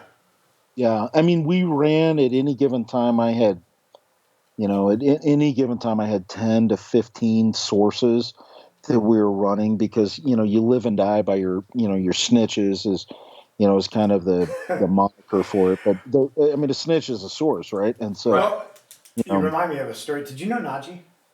Yeah. Yeah. Okay. So Najee is another DEA agent who worked with us, and I remember he was talking about the intelligence collectors who the military intelligence collectors who were part of this thing, and he's like because they were using a lot of money, and I remember him going, these kids think they know what he goes, they think they know what they're doing. They're not running these guys are running him. He goes, I know how to run a snitch, and that's what these guys are. They're snitches. It's true. And it's true. The employer is pretty notorious for overpaying people. Yes. Yeah. I think that pretty much qualifies the entire USG as notorious for overpaying people. Yeah. Who's working for who? That's a perfect way to put it. Yeah. Yeah, exactly. I'm going to take 2 seconds, and then I'm going to let you continue, Dave. Any questions, anything else you guys got? I just want to take 2 seconds to just say thank you to everyone who joined us tonight. We had 70, 60 people watching us live, which is pretty awesome. And a lot more people will watch this down the line and listen to the podcast. I'll throw it up later tonight or tomorrow morning. So thank you, everyone, for joining us. I just wanted to remind you, please hit the subscribe button if you haven't already. Hit that bell icon to get notified. Hit all notifications so that you get notified the next time we go live. Otherwise, if you hit the thumbs up or you give us some comments down there, ask us some more questions, that really helps us out too. And if you like what we're doing, there's a link down in the description for our Patreon account. If you want to support the stream financially, we're about halfway towards becoming self-sustaining. On our rent, yeah. Yeah, please take a look at that. And if you're interested, I mean, as little as $1 a month and, skewing up from there. And we have exclusive videos a lot of times, a lot of weeks that we throw up on there. And if you subscribe, if you support the stream, those will be up on there. Yeah, we also share our videos if you like. If you make clippings of our videos, please just we don't care if you post it. I don't think, do we? I don't know. If people want to post clips up, just attribute it to us. We are now on iTunes, so if you've been trying to download us on SoundCloud, if you want to listen to us, we're on iTunes now. Today we're joined by good buddy Jeff Kirkham, former Special Forces soldier, former DEA agent, inventor extraordinaire, author. The Black Autumn series. The Black Autumn series, just a real mensch, just a real good guy. It's a real good guy.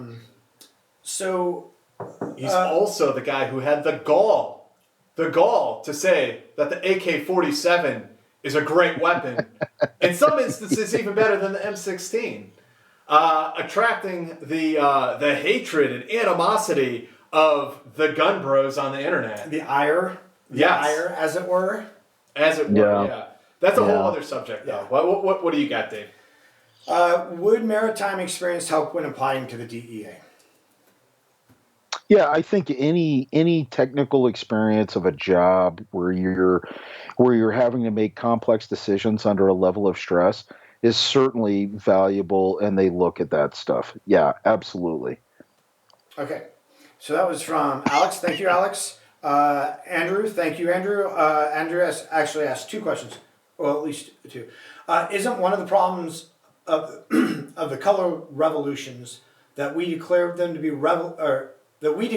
revolutions before we even knew what they were? That we declared them to be revolutions before we even knew what they were. Yeah, I don't know what your thoughts are, Jeff. I mean, you could apply the same thing to Arab Spring, of course. Yeah.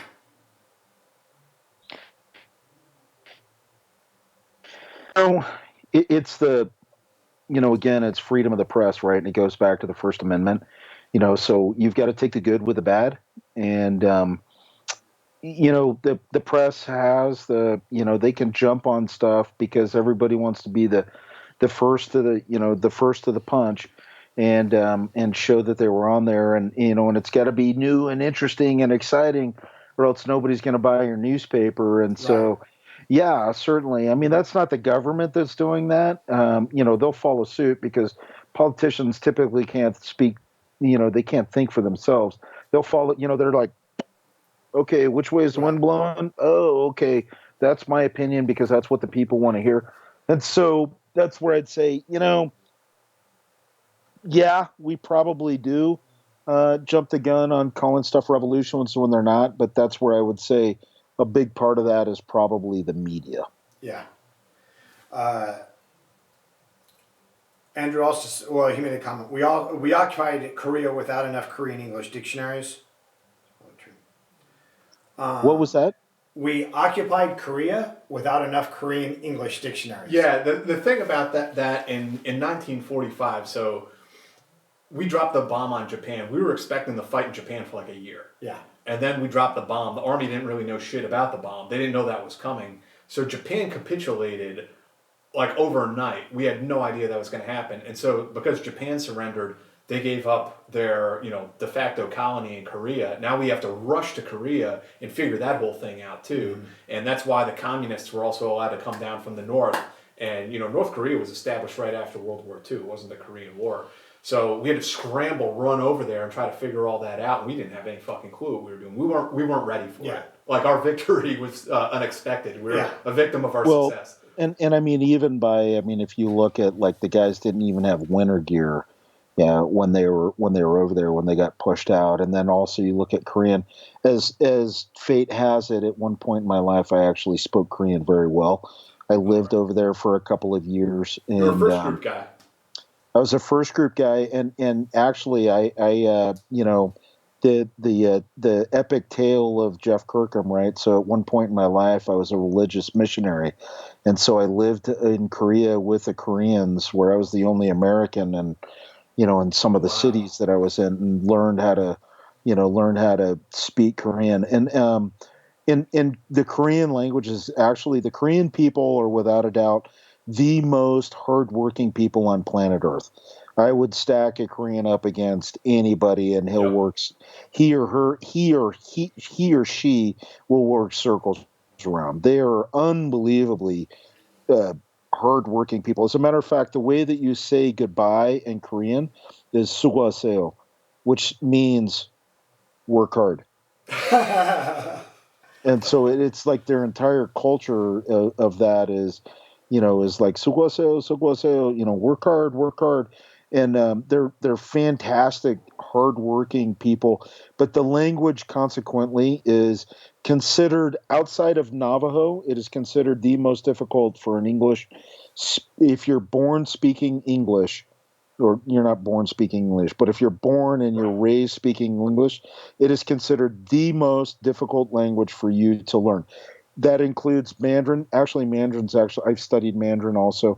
Mandarin's actually not as difficult as people say it is. Cantonese is a little bit more difficult, but Korean, because of the complexities of the language, you can learn the alphabet in about 15 minutes. But learning the complexities of the language is actually very, very, very, very complex. And the people themselves are highly intelligent and highly complex themselves as well. Yeah. No, I absolutely encourage people to like do some research on the history of Korea and the what do they call South Korea, the Tiger of Asia. I mean, how that country came from. I mean, they were like kind of living in the dirt. Yeah. There was not when we came in there in World War II, right after World War II, dirt roads between major cities.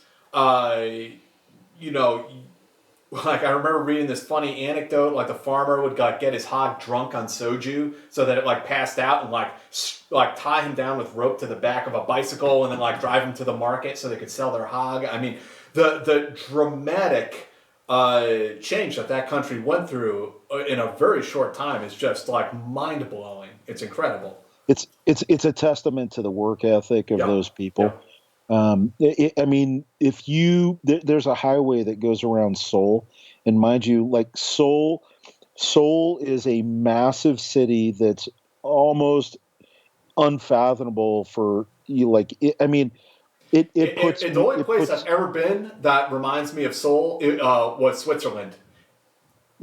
I mean, yeah, Seoul is just a massive, massive, massive city.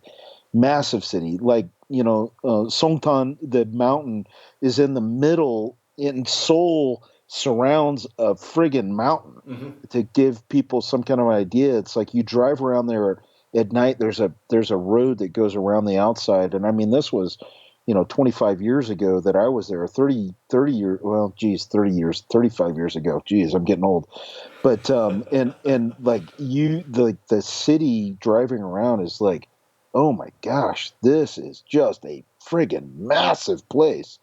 With the infrastructure and the complexity that's on there, it's like the Koreans, like if you had any doubt about the Koreans, look at the Seoul Games and look at what they were doing with the drones. If that was not a show of force to North Korea, I don't know what is, because it was amazing. Yeah, Well, the I South Koreans remember, are awesome. reading stories and also like hearing from guys who were in Vietnam, SF guys who had experienced like the Rock Marines, Hmm. and they were just feared by the Yeah, North Vietnamese. the But White those Horse were those were Division. also different. It was like a different cultural lens. Like the Koreans were quite ruthless and draconian, not just in Vietnam, but also to their own population Yeah. inside in those early years. Yeah. Like minor traffic violations, like you would get pulled out of your car and beaten. Yeah. Those were just different I times. mean, how many times did that have to happen before you start wearing your seatbelt, though? I mean, really? I'm just kidding. But big digression, Jeff. Yeah. Sorry. Okay, Andrew Dunbar with a big $10 question. Thank you, Andrew. The Constitution was successful because I should probably slow down. The Constitution was successful because the early United States had the pre-existing institutions for a Jeffersonian democracy to function. It wasn't just the Constitution, we also had the English common law, is what he said. Sure. But you got to start somewhere. You got to start somewhere. Yeah.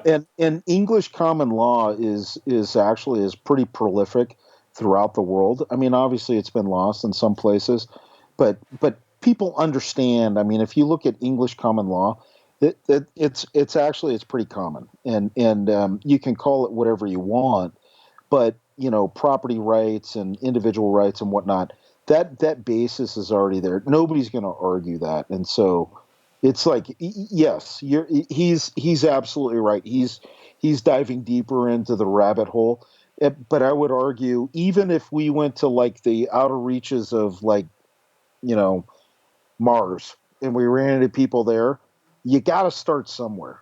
And we've started with a thing that has proven to withstand the test of time and work. You hear this guy. This is the missionary in him coming out. I know it. Now I understand it. Jeff's like, we got to go and colonize Mars and get to ET, so that we can baptize them before the communists get there. Bro, it's 2020. How come we're not on the moon again? How come we're not on Mars? Come on. We should have ray guns and jets and flying cars. Andrew Dunbar again. If we were pumping Kim Kardashian into Iranian Wi-Fi networks, they would almost certainly accelerate nuclear weapons development.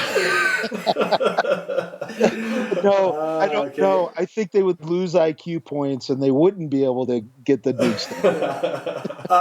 DJ, thank you for $5. Jeff, craziest DEA story. I think we kind of heard that. Heard some crazy Samric-esque stories from dudes who work snowcap in Colombia. Was there another story you wanted to add to that?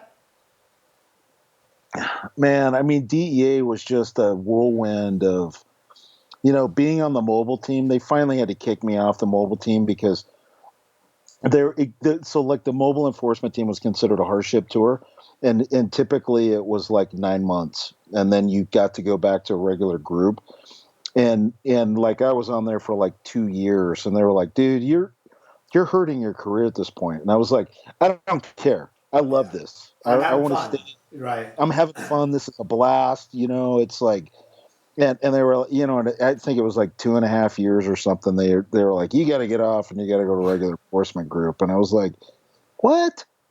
This is bullshit. And so I was like, okay, whatever. But I mean, are there other stories that are on there? Yeah, undoubtedly. I mean, we just, part of it was, I teach this in some of my leadership classes that I have, is leadership is kind of a 3-pronged thing, and leadership can't confuse leadership with management. And so leadership is trust, right? You can't have leadership unless there's trust that's there. And that is a 3-pronged stool. And so you've got the physical, the psychological, and the emotional side. And so when I was in DEA, most of us in the mobile team were former military guys. So we were all physically fit, but more than that, we were physically fit for the psychological side, because we knew we could back each other up, which will lead me to my funny story here in a second. And then we had the emotional side, because we knew that through the leadership, the endorphins, dopamine, serotonin, and oxytocin, they were going through the chemical processes of the mind. We could trust our leader, because I had a fantastic boss for the first part that I was in the mobile enforcement team, a guy by the name of Ed Madonna, crazy last name, top 5 bosses of all time. He was a fantastic mentor, leader to our group. That he was there. He'd started off as a Boston cop and came to DEA. and he was just the consummate platoon leader. Like you think of like Saving Private Ryan, with Winters, that was like always kind of mentoring his guys. That was Ed Madonna. He was fantastic. Like we would go to Ed with stuff, and it was like, Ed, we did this and it didn't work, and Ed would be like, yeah, I knew that wasn't going to work, and we were like, well, then why did you let us do it? And he was like, well, because you're never going to learn if you don't fail. He's like, I'm Right. not going to let you I had do a it. team sergeant like that. Yeah. And he was like, look, I'm not going to let you do anything unsafe or, that's going to get anybody hurt. But he's like, you guys have got to fail. And he was like, and you'll probably figure out stuff that I haven't figured out. He's just a fantastic, fantastic guy. And then on the emotional side, we were a really tight knit team, and so we could vent to each other. We could offload the weight off of our shoulders and talk to each other. I mean, we hung out together day and night. We lived in hotel rooms together, and then when we'd come back home from the deployments, we'd hang out together too. And so it was a fantastic time. Funny enough, we did a deployment. So here's your story, right? So we did this deployment, and we show up, and like I literally, like, if you ask Evan what I look like when he first met me, Evan he was like, yeah, there's some homeless dude eating a sandwich, and it's like, who's that guy? And they're like, oh, that's Jeff. Don't look him in the eye, or whatever bullshit. And so, anyways, we're walking around this police department. So the local narcs are introducing us to the other guys that are in the police department. And it's like, hey, these are the DEA guys.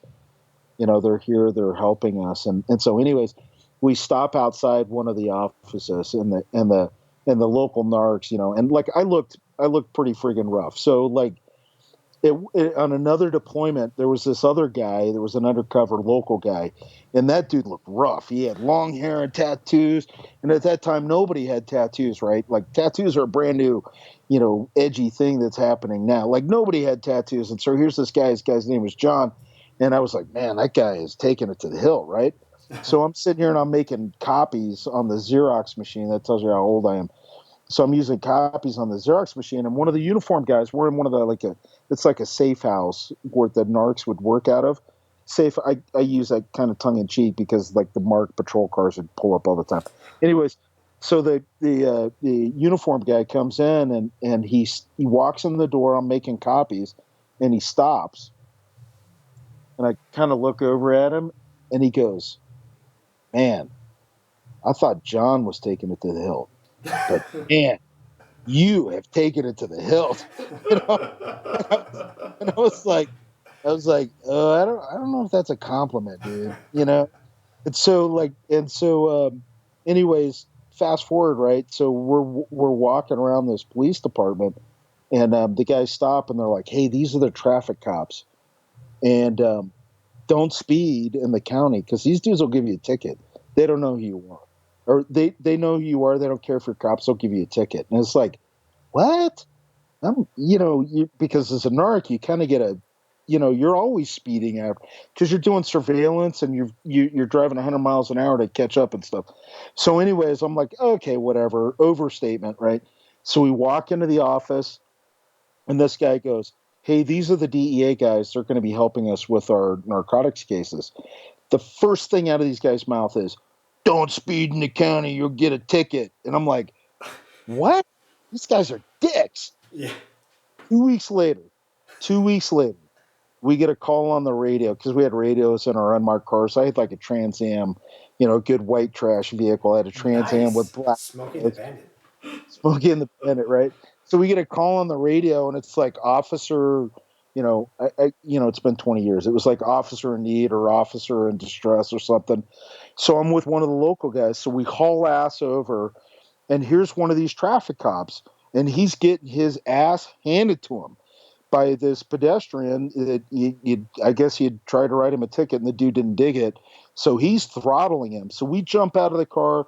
I run over and do like my Ollie, my old partner's football days, and tackle this dude, and we tune this guy up a little bit and crank his arms behind him, and handcuff him. And this traffic cop stands up and he was like, "Oh man, you're the DEA guy, huh?" And it was like, "Yeah." And he's like, "Oh, thanks, man." He's like, "Man, that was getting out of control." And I was like, "Yeah, motherfucker, you're getting that was bad." And so we never had to worry about tickets after Nice. that. Did you tell me you had to speed to get there? That was the SF guy building rapport in the with the locals. Yeah. But that's the cool thing though, Jack. You say that is that's what the Met team was, the Met group, the mobile enforcement team. It was the SF mission. So we would go to locals, we would help those guys, we'd empower them, we'd advise them, and try and get rid of or help them with their violent drug offenders. And so it was really cool because it was an extension of what I had already done in the mill. Yeah. This one from Andrew Dunbar. Thank you, Andrew, again. Does Jeff have any comment on the disestablishment of the DEA fast teams? Well, didn't they just become something else? Man, it's been 20 years. So the fast teams, came into being for Afghanistan. Admittedly, I think DEA was a little bit slow to get involved with Afghanistan because the opium stuff that was going on. I mean, that's a whole nother rabbit hole show that we could go down, the war on drugs and where I stand on all that stuff now. I'm torn as a former narcotics officer. Yeah. But you've got to remember, like, the administrative heads or political heads, and they're always somewhat risk averse as to what they're doing. And so with the fast teams, I'm not exactly familiar with what he's talking about, but I just take it in as a lifetime working for the federal government. Essentially, it's like, they probably dissolved it, but if you look pretty close, they probably just stood something else up somewhere else. So there's an article I wrote. I can't remember the name of it now. It was a few years ago. It was about the DEA and some Navy SEAL attachments working down in Bolivia in the 1990s. It was part of that whole like snow cap initiative. They were all over Colombia and Bolivia and some other countries, Peru, and they had like Vietnam veterans flying Hueys down there. Really interesting stuff. And the fast teams kind of grew out of that. That was when they first started having interdiction teams. And I'm sorry, I can't remember the gentleman's name, but this dude was a LERP in Vietnam. And he came in and taught like tactics to DEA agents and stuff and kind of got them up to speed because they were like tactically, now you have DEA agents who, maybe they're more doing around, the sort of stuff Jeff's been talking about, but now they're like having to do like almost a special forces mission where they're working with indigenous counter-narcotics either military or police, and they're going and hitting drug labs down in Bolivia and Colombia. They also had to do things like learn how to build hides, like do like long range, like jungle reconnaissance or long range reconnaissance, stuff like that, I think, too, didn't they? Yeah, absolutely. And like Snowcap was one of those. So, you can't do military action in every country that has problems. And so DEA, like, nobody had a problem trying to work the drug war because everybody universally recognizes it's a problem. Now, how we deal with that is open to debate, and what we're doing with it. But everybody recognizes that, opium and heroin ain't doing anybody any good. And so DEA could get in there. So they had a series of authorities through treaties where they could get in there and they could work, they could arrest and whatnot in these countries down, Central South America are the biggies that you're talking about that were at that time. And then obviously that transitioned over to Afghanistan, during the Afghan war. And so, it's a balance of powers. Like in the United States, we've got chaos, but it's organized chaos. Because there's no central law enforcement. If you look at our law enforcement entities, they're unbelievably inefficient to a point. So like in DEA, the only thing that we could work was Title 21. So it had to be drugs or it had to be drugs related for us to work it. We couldn't work any other stuff that was on there. So if we were working a case that had, for example, counterfeiters that were on it that we'd often run into, we had to go to the Secret Service because they handle counterfeiting. Right. We had to go to the Secret Service, and we had to work with the Secret Service. So it was us, the Secret Service, and the locals, mind you, because you can't do anything without the locals Right. that are there, which seems cumbersome and inefficient.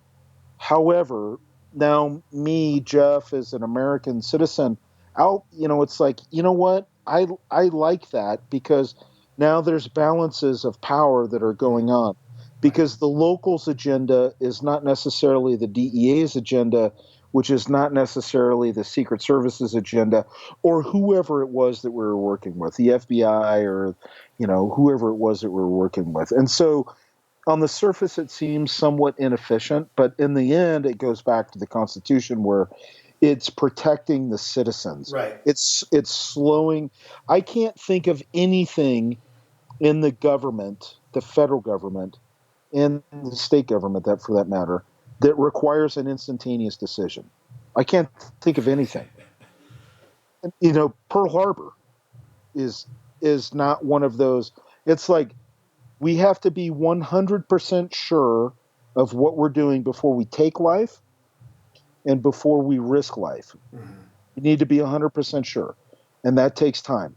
And then we need to make sure that the decisions that we're making are the correct decisions. And that takes time, that takes wisdom to do that. Now, I'm not saying it takes months and years and all that other bullshit that somebody's going to bring up, but it takes time. Now, what that time is going to vary based off of whatever disaster or incident that was. And so with DEA working with that balance of powers that was there, right. That's really is what gives me. I don't want a super efficient government. Everybody argues Right. that government. I don't want a super efficient government. We've seen super efficient governments in the past, Right. and it didn't work out good for the citizenry. This KGB, very efficient. Right. We don't want that. Right. The Gestapo, very efficient. We don't want that. Kind of like the Ron Swanson philosophy of government. Yes. Yes. This is the argument I always make when people start complaining about whether it's Donald Trump or Barack Obama or George W. Bush. They're like, oh, they're out at their ranch house, they're out golfing. It's good, yeah. They're like, oh, well, what are you complaining about? Yeah. Like these people who hate Donald Trump and they're like saying he's down in Mar-a-Lago all the time. It's like, don't you want him there? Yeah. If he's not there, he's in the White House, like signing laws. Right. Well, people ask me, it's like, who do you, and I try not to talk about religion or politics because it's a black hole, but right. I will say this is people ask me what I want in Congress and the Senate, and it's like, I want a 50-50 split. Mm-hmm. I want 50% conservative, 50% liberal, so that way they do nothing but fight each other and leave me alone. Mm-hmm. Yeah, well, it's always interesting to me when I hear people talk about like this notion of unity. Like we need unity in America. It's like, no, our Constitution is built from the ground up to ensure we never have unity. Like yes. it's specifically designed like that right. from 1775. So when these people start talking about unity, it's like, what the hell are you talking about? Yeah, we the only time we want unity is when we can get people who think the opposite of each other to agree on a process that works for everybody. Right. Yeah, and we want that process to be slow, measured, and well thought out. Well, and that's why our country really does need both. Whatever conservative means now, because and whatever liberal means now. But our country really does need both because they balance each other out. It's no good seeing. I feel like the core fundamental is conservative is individual sovereignty, right? The sovereignty of the individual, and the liberal is the greater good for everybody. Well, you want that in balance. You want those to be conflicting forces because you never want individual sovereignty to be so great that that you have children starving in the streets because there's no system, and you don't want. Go ahead. Individual sovereignty is chaos. Right. Straight up. And the greater good is fascism, or you know what I mean. So Yes. so those two forces have to balance each other out. And what makes a person because it's multi-ordinal, right? Like gun rights, abortion, like all these different things. It's multi-ordinal in terms of like what I believe, but really, if I believe that my individual sovereignty, let's say the Second Amendment, my individual sovereignty for owning a firearm, or my individual sovereignty matters just 3% more than the greater good, just 3% more than I'm a conservative, or or vice versa, then I'm a liberal. But it's become so adversarial now, though, that I think you have to consider that, if we didn't have liberals or progressive liberals or whatever you want to call them, we'd stagnate culturally. We would just want to stay the same forever. But on the other hand, if we were all conservatives, the same thing. I mean, we would, or should I say, if we were all progressive liberals, we would have these utopian fantasies about what's realistically possible. So it's a question of kind of finding a balance, I guess. Absolutely. And historically, if you look at our country, that's what it's been, where it's been a historical balance of finding the middle ground based off of what one side thought or the other. And again, I go back to the 1800s. Our country in 1850, 1840, we were a despicable country. We were despicable.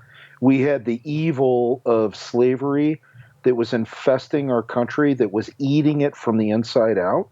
I mean, that's a whole nother rabbit hole that we can go down, that you think about the psychology of man that was taking place for that. And then you look at scalp hunters and all of that stuff that was going on with the Native Americans. I'm not saying that the war didn't need to take place against the Native Americans, but it was definitely in a means that was, you can't do that without rotting out the soul of the human beings that are perpetrating those actions. Right. You can't. I mean, we call it PTSD at this point, but or shell shock, or call it whatever you want. And so that's where I look at it, and it's like, because I live firmly in the prepper, survivalist, emergency preparedness, man skills world, and I'm constantly, telling people, it's like, let's put the brakes on that a little bit, because you know what, that's not as bad as you think it is. Now, I'm not saying that it's all that in a bag of donuts, that life is great and we don't need to keep fighting for our rights. I'm a firm believer in the Second Amendment, probably for reasons that most people probably wouldn't guess. But I don't think we have the Second Amendment to fight our government, so to speak. But that again, that's another rabbit hole that we could go down, where it's like, I believe we have our Second Amendment rights to protect ourselves from our neighbors, not necessarily from a tyrannical government. And that's a whole historical context thing that we could go down. But in that, it's we need a balance, because there's so many different people with so many different wants and needs and thoughts, and that it's like, how do we balance all of that out? And that's where I go back to, we have this phenomenal document that laid down like a basis, a pathway, that it's like, hey guys, let's start from here. It's not perfect. It's not perfect. And we're going to put in there ways that we can change and modify this document, because we know it's not perfect. But let's start here. And then we will continue to make things better, as time goes forward, God willing. Yeah. Well, I think something that a lot of civilians don't know about, about the Constitution, about like sort of the idea is that when you join the military, your oath is not to the president. It's not, you're obeying the orders of the president or the lawfully given orders, but we're sworn to protect the Constitution. You know, Yep. that is what the military is there for, essentially. You know, Yeah. against Yeah. all enemies, foreign and domestic. Yeah. Let's see if we got any other of the. Do we get any other big questions? If not, we'll try and scrape up a few of these. Oh, DJ, just want to say thanks, Jeff. Great insight. DEA sounds awesome. Let's scroll through here. It's a real quick. blast. Yeah, no, thanks for doing this, Jeff. I'm sorry we kind of like capitalized a lot of your time talking about current events. Yeah. But you know, you're always welcome on the show. We'll do it again anytime you'd like. Here's the problem with you, Jeff, is that we could do a 2 to 3 hour segment on about 47 different topics just in your personal life. So basically what we need to do is carve out a year for Jeff. So what you're not telling them, Dave, is we like actually structured this to be on Friday so we could drink whiskey, because I get vomit of the mouth as soon as I get some of that. Yeah, exactly. I told when I was talking to Jeff about it, I was like, "Yeah, man, you want to do our show?" He's like, "Yeah, man, I'd love to help you guys out." I'm like, all right. And I go, "Well, we can do it on Thursday." Yeah, and we've been doing a lot of them on Thursday. We can get Jeff going about the but Kalashnikov. I can't drink Thursday because I have to go do stuff. Or we can drink on Friday, or we can do our show on Friday and we can drink this Friday, Chris Friday. The other topic too was Jeff told me that there is this tourniquet mafia out there, and that sounded like the most surreal thing ever when he said that. But then as I was digging around, there really is some sort of weird tourniquet mafia. Like what the fuck is that even about? I mean, I understand like medical safety, medical standards, but there's like this, I don't know, it's very emotional. It's as emotional as the M16 versus AK-47 debate. I think for tourniquet, it's all about the money, isn't it? I mean, it's all about the Benjamins. Man, have you got another hour to run? Yeah, exactly. I'm sorry, man. I think a lot of it is, I think, I'll touch on that and then I'll leave it alone until whenever you guys want me to talk about it. But, I think part of it is, human beings, it goes back to what we were talking about with like the Russians and propaganda, right? And probably like, 1,000 people's heads just exploded when I said that, but it's propaganda, right? You have to believe as a soldier, you have to believe what you have is the best and most effective piece of equipment that's out there. Never mind that it's from the lowest bidder. Never mind that politicians are corrupt. Never mind that the general that just pushed that through just got a job with that company. Never mind things like, my favorite thing is when people go, well, if it's good enough for the U.S. military, I'm going to do it. And I go, okay, let's think about that for a second, because that's the same military that came out with this camo pattern called ACU that failed every single test it was in. Failed, and they still adopted it. Corruption? You be the judge. Let's look at the Bradley fighting vehicle. It's an amazing vehicle. They had to fill the gas tanks up with gasoline so that it didn't burn when they were testing it. The F-35. Corruption? It's like, and you can go on. Let's talk about the Beretta. There's going to be some diehards that are out there, and it's going to be like, no, the Beretta's a great pistol. No, it's not. No, it's not.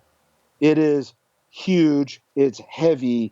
It's antiquated, and we should have gotten rid of it about 20 years ago when that thing came out there. And, you can go on and on. And so when we start talking about, but it's propaganda, right? You can't send people to war believing that they have an inferior piece of equipment that was made by the lowest bidder. And God forbid that there may have been some corruption in the marketplace. And so that's where it's like, for me, because my tourniquet is so radically different from what the paradigm is, that's where I get beat up. And it's like, look, you guys, the funniest thing to me is when people go, Jeff, you need to stick to your lane. And I'm like, okay, I was certified as an EMT the first time in 1987.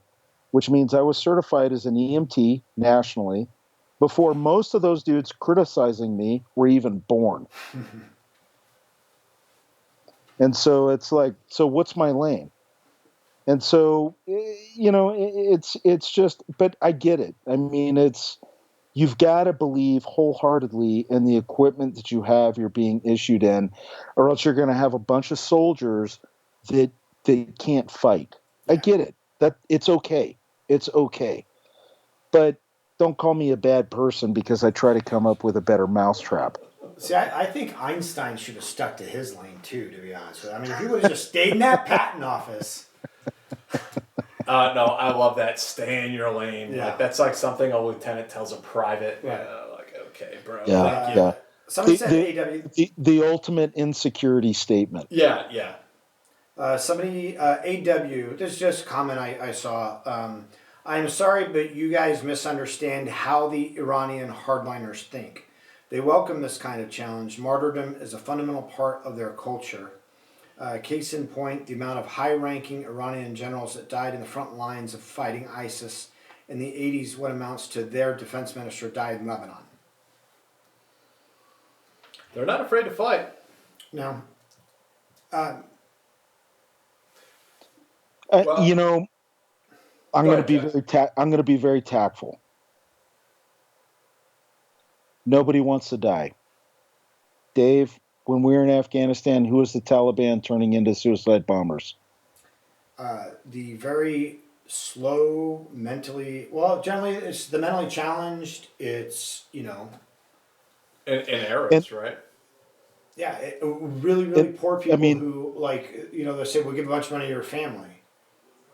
The guys like that perpetrated the disaster, the calamity, the murder of 9/11 are woefully the outliers.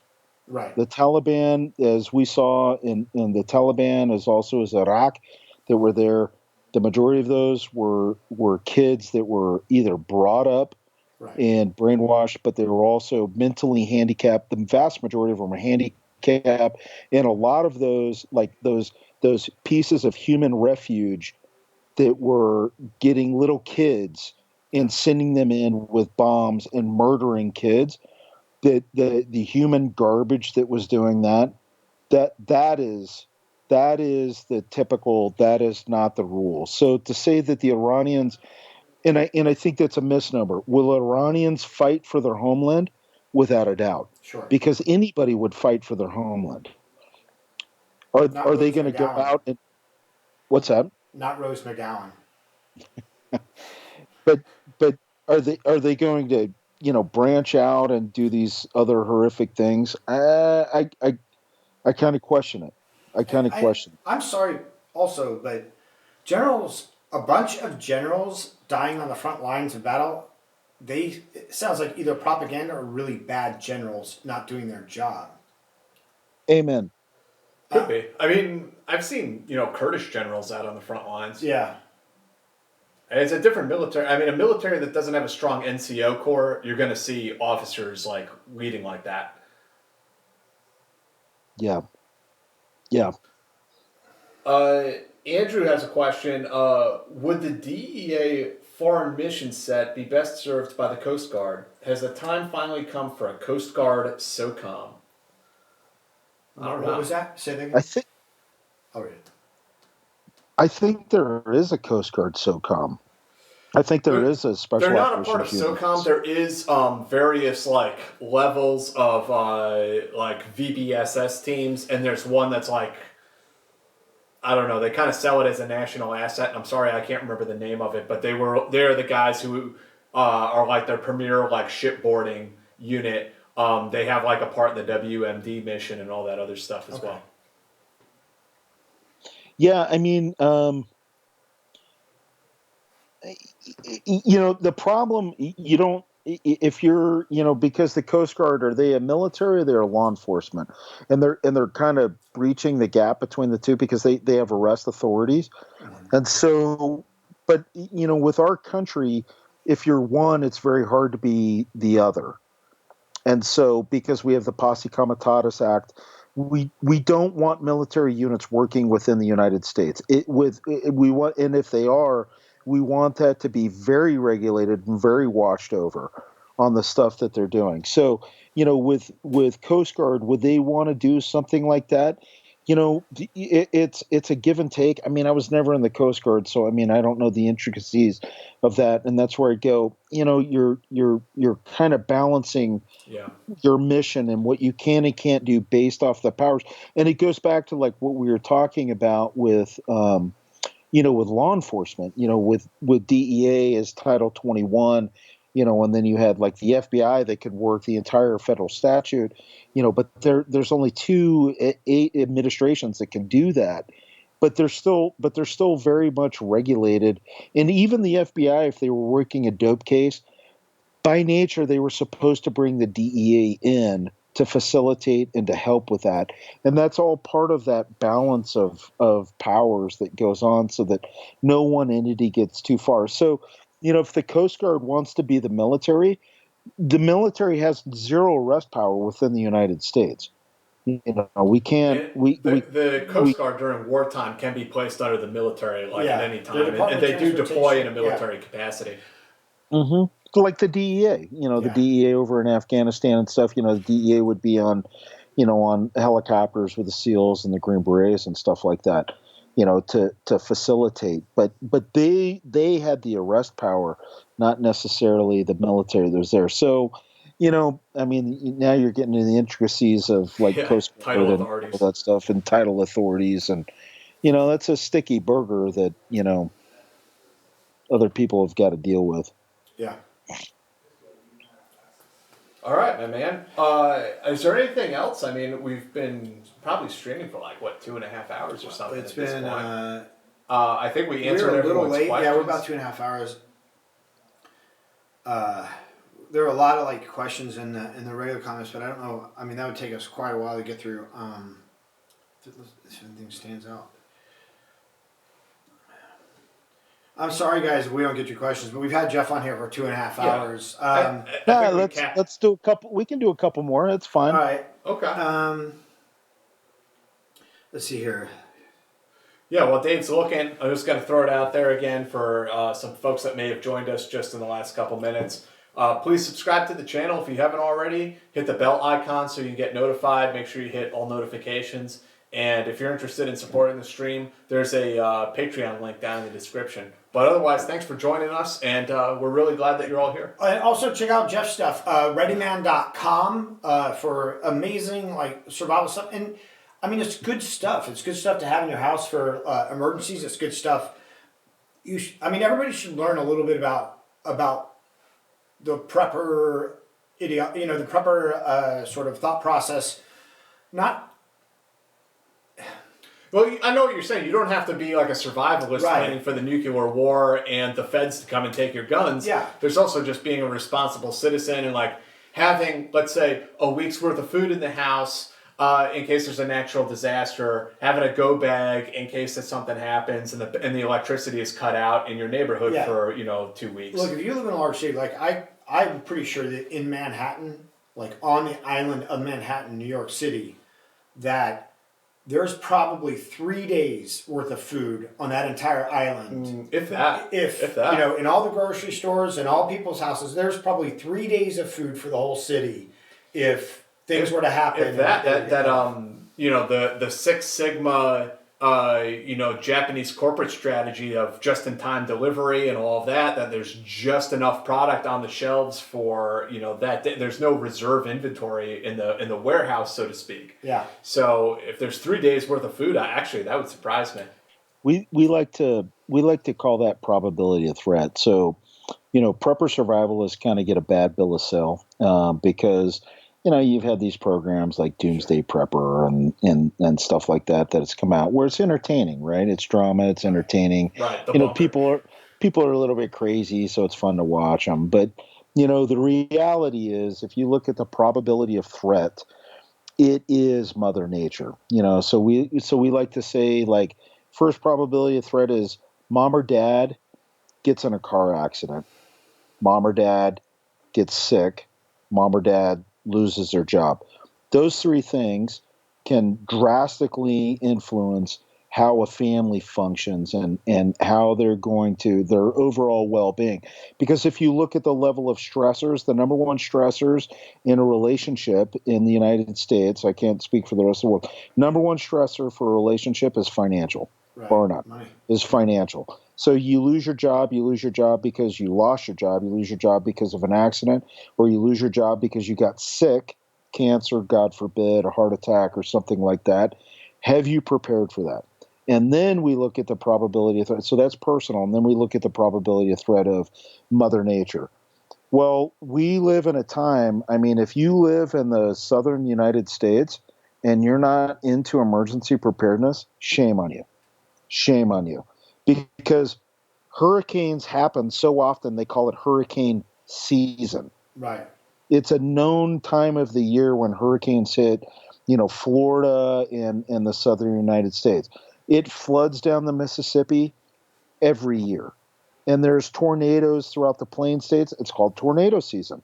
There are tornadoes that hit every single year that tear up towns and trailer parks or whatever it is that's going through there. And then if you look at California, wildfires. They have wildfires every year. Every year. Now, last year was obviously more drastic than most, but they have wildfires every year and earthquakes. Right. Then we can go ahead and throw in like volcanoes and all of the other stuff that goes on. So those are the people that we're trying to reach out to is look at the probabilities of threat. Get yourself ready so that you can take care of your family, because first and foremost is your family, then yourself, your community, your neighbors that are on there. And helping them out, because are you going to be an asset or are you going to be a liability? Are you going to be the person that gets out there and helps your neighbors because there's a whole bunch of trees that have fallen across the street and somebody needs to get out there with a chainsaw and a little bit of manual labor so they can clear it so the ambulance can come through and help save a life? Or are you going to be the person that stands there and essentially goes, I'm going to wait for the government to come help me? Because guess what? You're a liability at that point, and you're essentially worthless to yourself, your family, your neighborhood, and your community. And so that's primarily what we're doing with Ready Man, is just creating that awareness of like, hey man, get off your butt, get that butt off the couch, get out there, learn some new skills so you can be an asset and not a liability. Yeah, awesome. I definitely think there's like that whole, like you said, doomsday prepper, image of what you're talking about, but there's a whole other side of it that it really is just preparing to, learn how to use a tourniquet, learn how to use some basic first aid skills. If your kid gets hurt, like I said, if a hurricane comes through and power gets knocked out in your neighborhood for a week or two, that you have some means to deal with that. Yeah, do you have a flashlight in your house? Right, exactly. You check the batteries. It's not just about preparing for the nuclear war or the UN to come and take your guns. Like there's a sane side of it as well. Yeah, I mean, absolutely. Go ahead, Dave. So Andrew asks, Jeff, where should we go to find your products and sites? ReadyMan.com, ratsmedical.com. ReadyMan.com and ratsmedical.com. We'll post those. Yeah, we can do that. Yeah, ReadyMan.com and ratsmedical.com. And also the weapons or the kind of gun-oriented video is full30.com. Yeah, FULL30.com. Foxtrot Uniform Lima 30. No, Dave, it's Tree Zero. Tree Zero. Come on, I've been out for like 9 years. Give me a break. I don't remember any of that stuff anymore. Thoughts? Okay, Alex Bennett, another kind of thoughts on RCMP. The Canadian Mounted Patrol. I assume the Royal Canadian Mounted Patrol, right? I'll tell you what. Like in DEA, we worked with a few of those guys. They were fantastic. I mean, they've got in some restraints they're hamstrung by their politics and all of that stuff. But the Canadians, without a doubt. So I've worked with the Canadian Mounted Patrol, Royal Canadian Mounted Patrol, and I've also worked with the Canadian Tier 1 Force. And their Tier 1 Force, I got to tell you, was the most professional special operations unit I've ever worked with. They were consummate professionals. The And JTF1 guys. yeah, I mean, they change their name all the time, but yeah, they were essentially like the Canadian Delta Force or SEAL Team 6. They were And Wayne when I met him. they were what? Wayne. Wayne. Just Wayne. There you go. They're fantastic. Like unbelievably professional guys that, I mean, and the RSCMP, like the guys and gals that I worked with up in Seattle, fantastic folks. Thoughts on agency rivalry, DEA versus FBI? You know, man, I got a lot of good buddies that are in the FBI, and you know, the moniker of lawyers with guns kind of comes to mind, and you know, the FBI, bar none, is better at crunching data than anybody on planet Earth. Any I would stack the FBI up. If you're gonna bring in data and put it together and find a bad guy, the FBI is second to none. I worked with a couple of IRS special agents that were really good, but the FBI as whole is fantastic for that.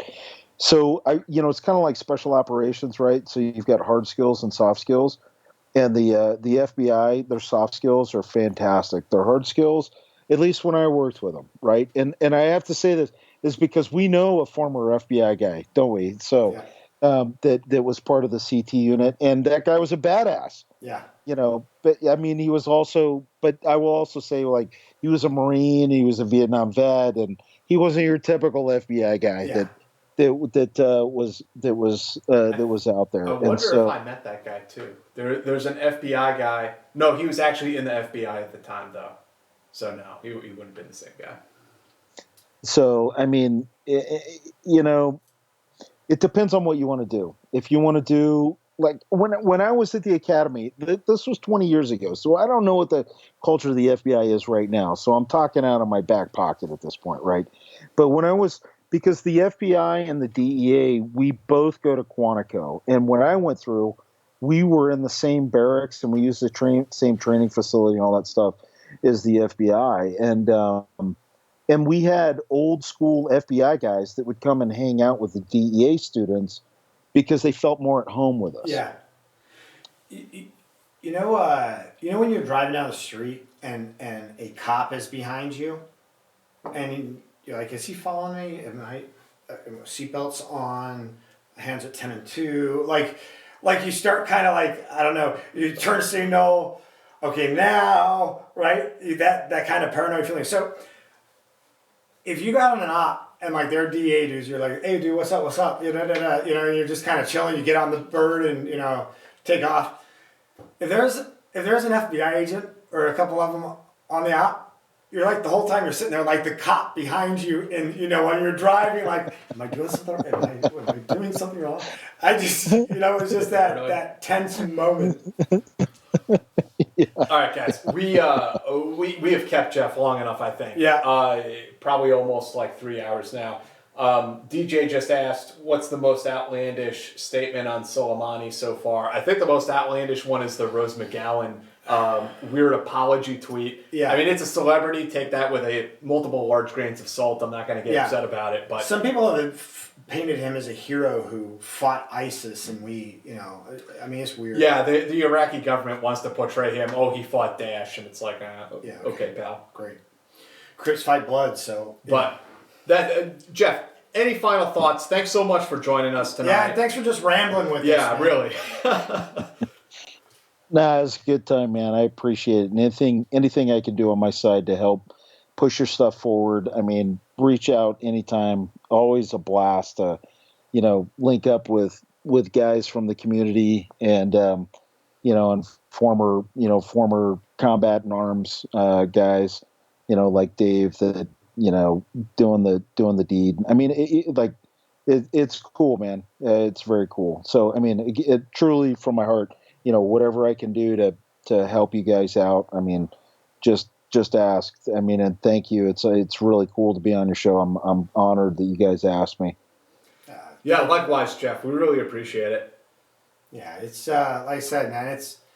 2 hours is for you, Jeff. Dude, we busy bee. go for you want to do a marathon? Jeff's our guy. We just go through each point by point, talk about every single thing he does. Well, I brought up to Dave actually the idea of doing a 24-hour marathon at some point and just bringing in different guests throughout the day. But that's a conversation for another time. Yeah. So, anyway, thank you, everybody. We really appreciate you joining us. Again, please subscribe, like our channel. Also, go check out Jeff's stuff at readyman.com. Check out his books on Amazon. Black Autumn. They're on Amazon, right? Black Autumn. Autumn's on Amazon. Yeah. And thanks again to Jeff Kirkham. We really, really appreciate you being here, brother. Cheers, man. Thanks for having me, man. Thanks, guys.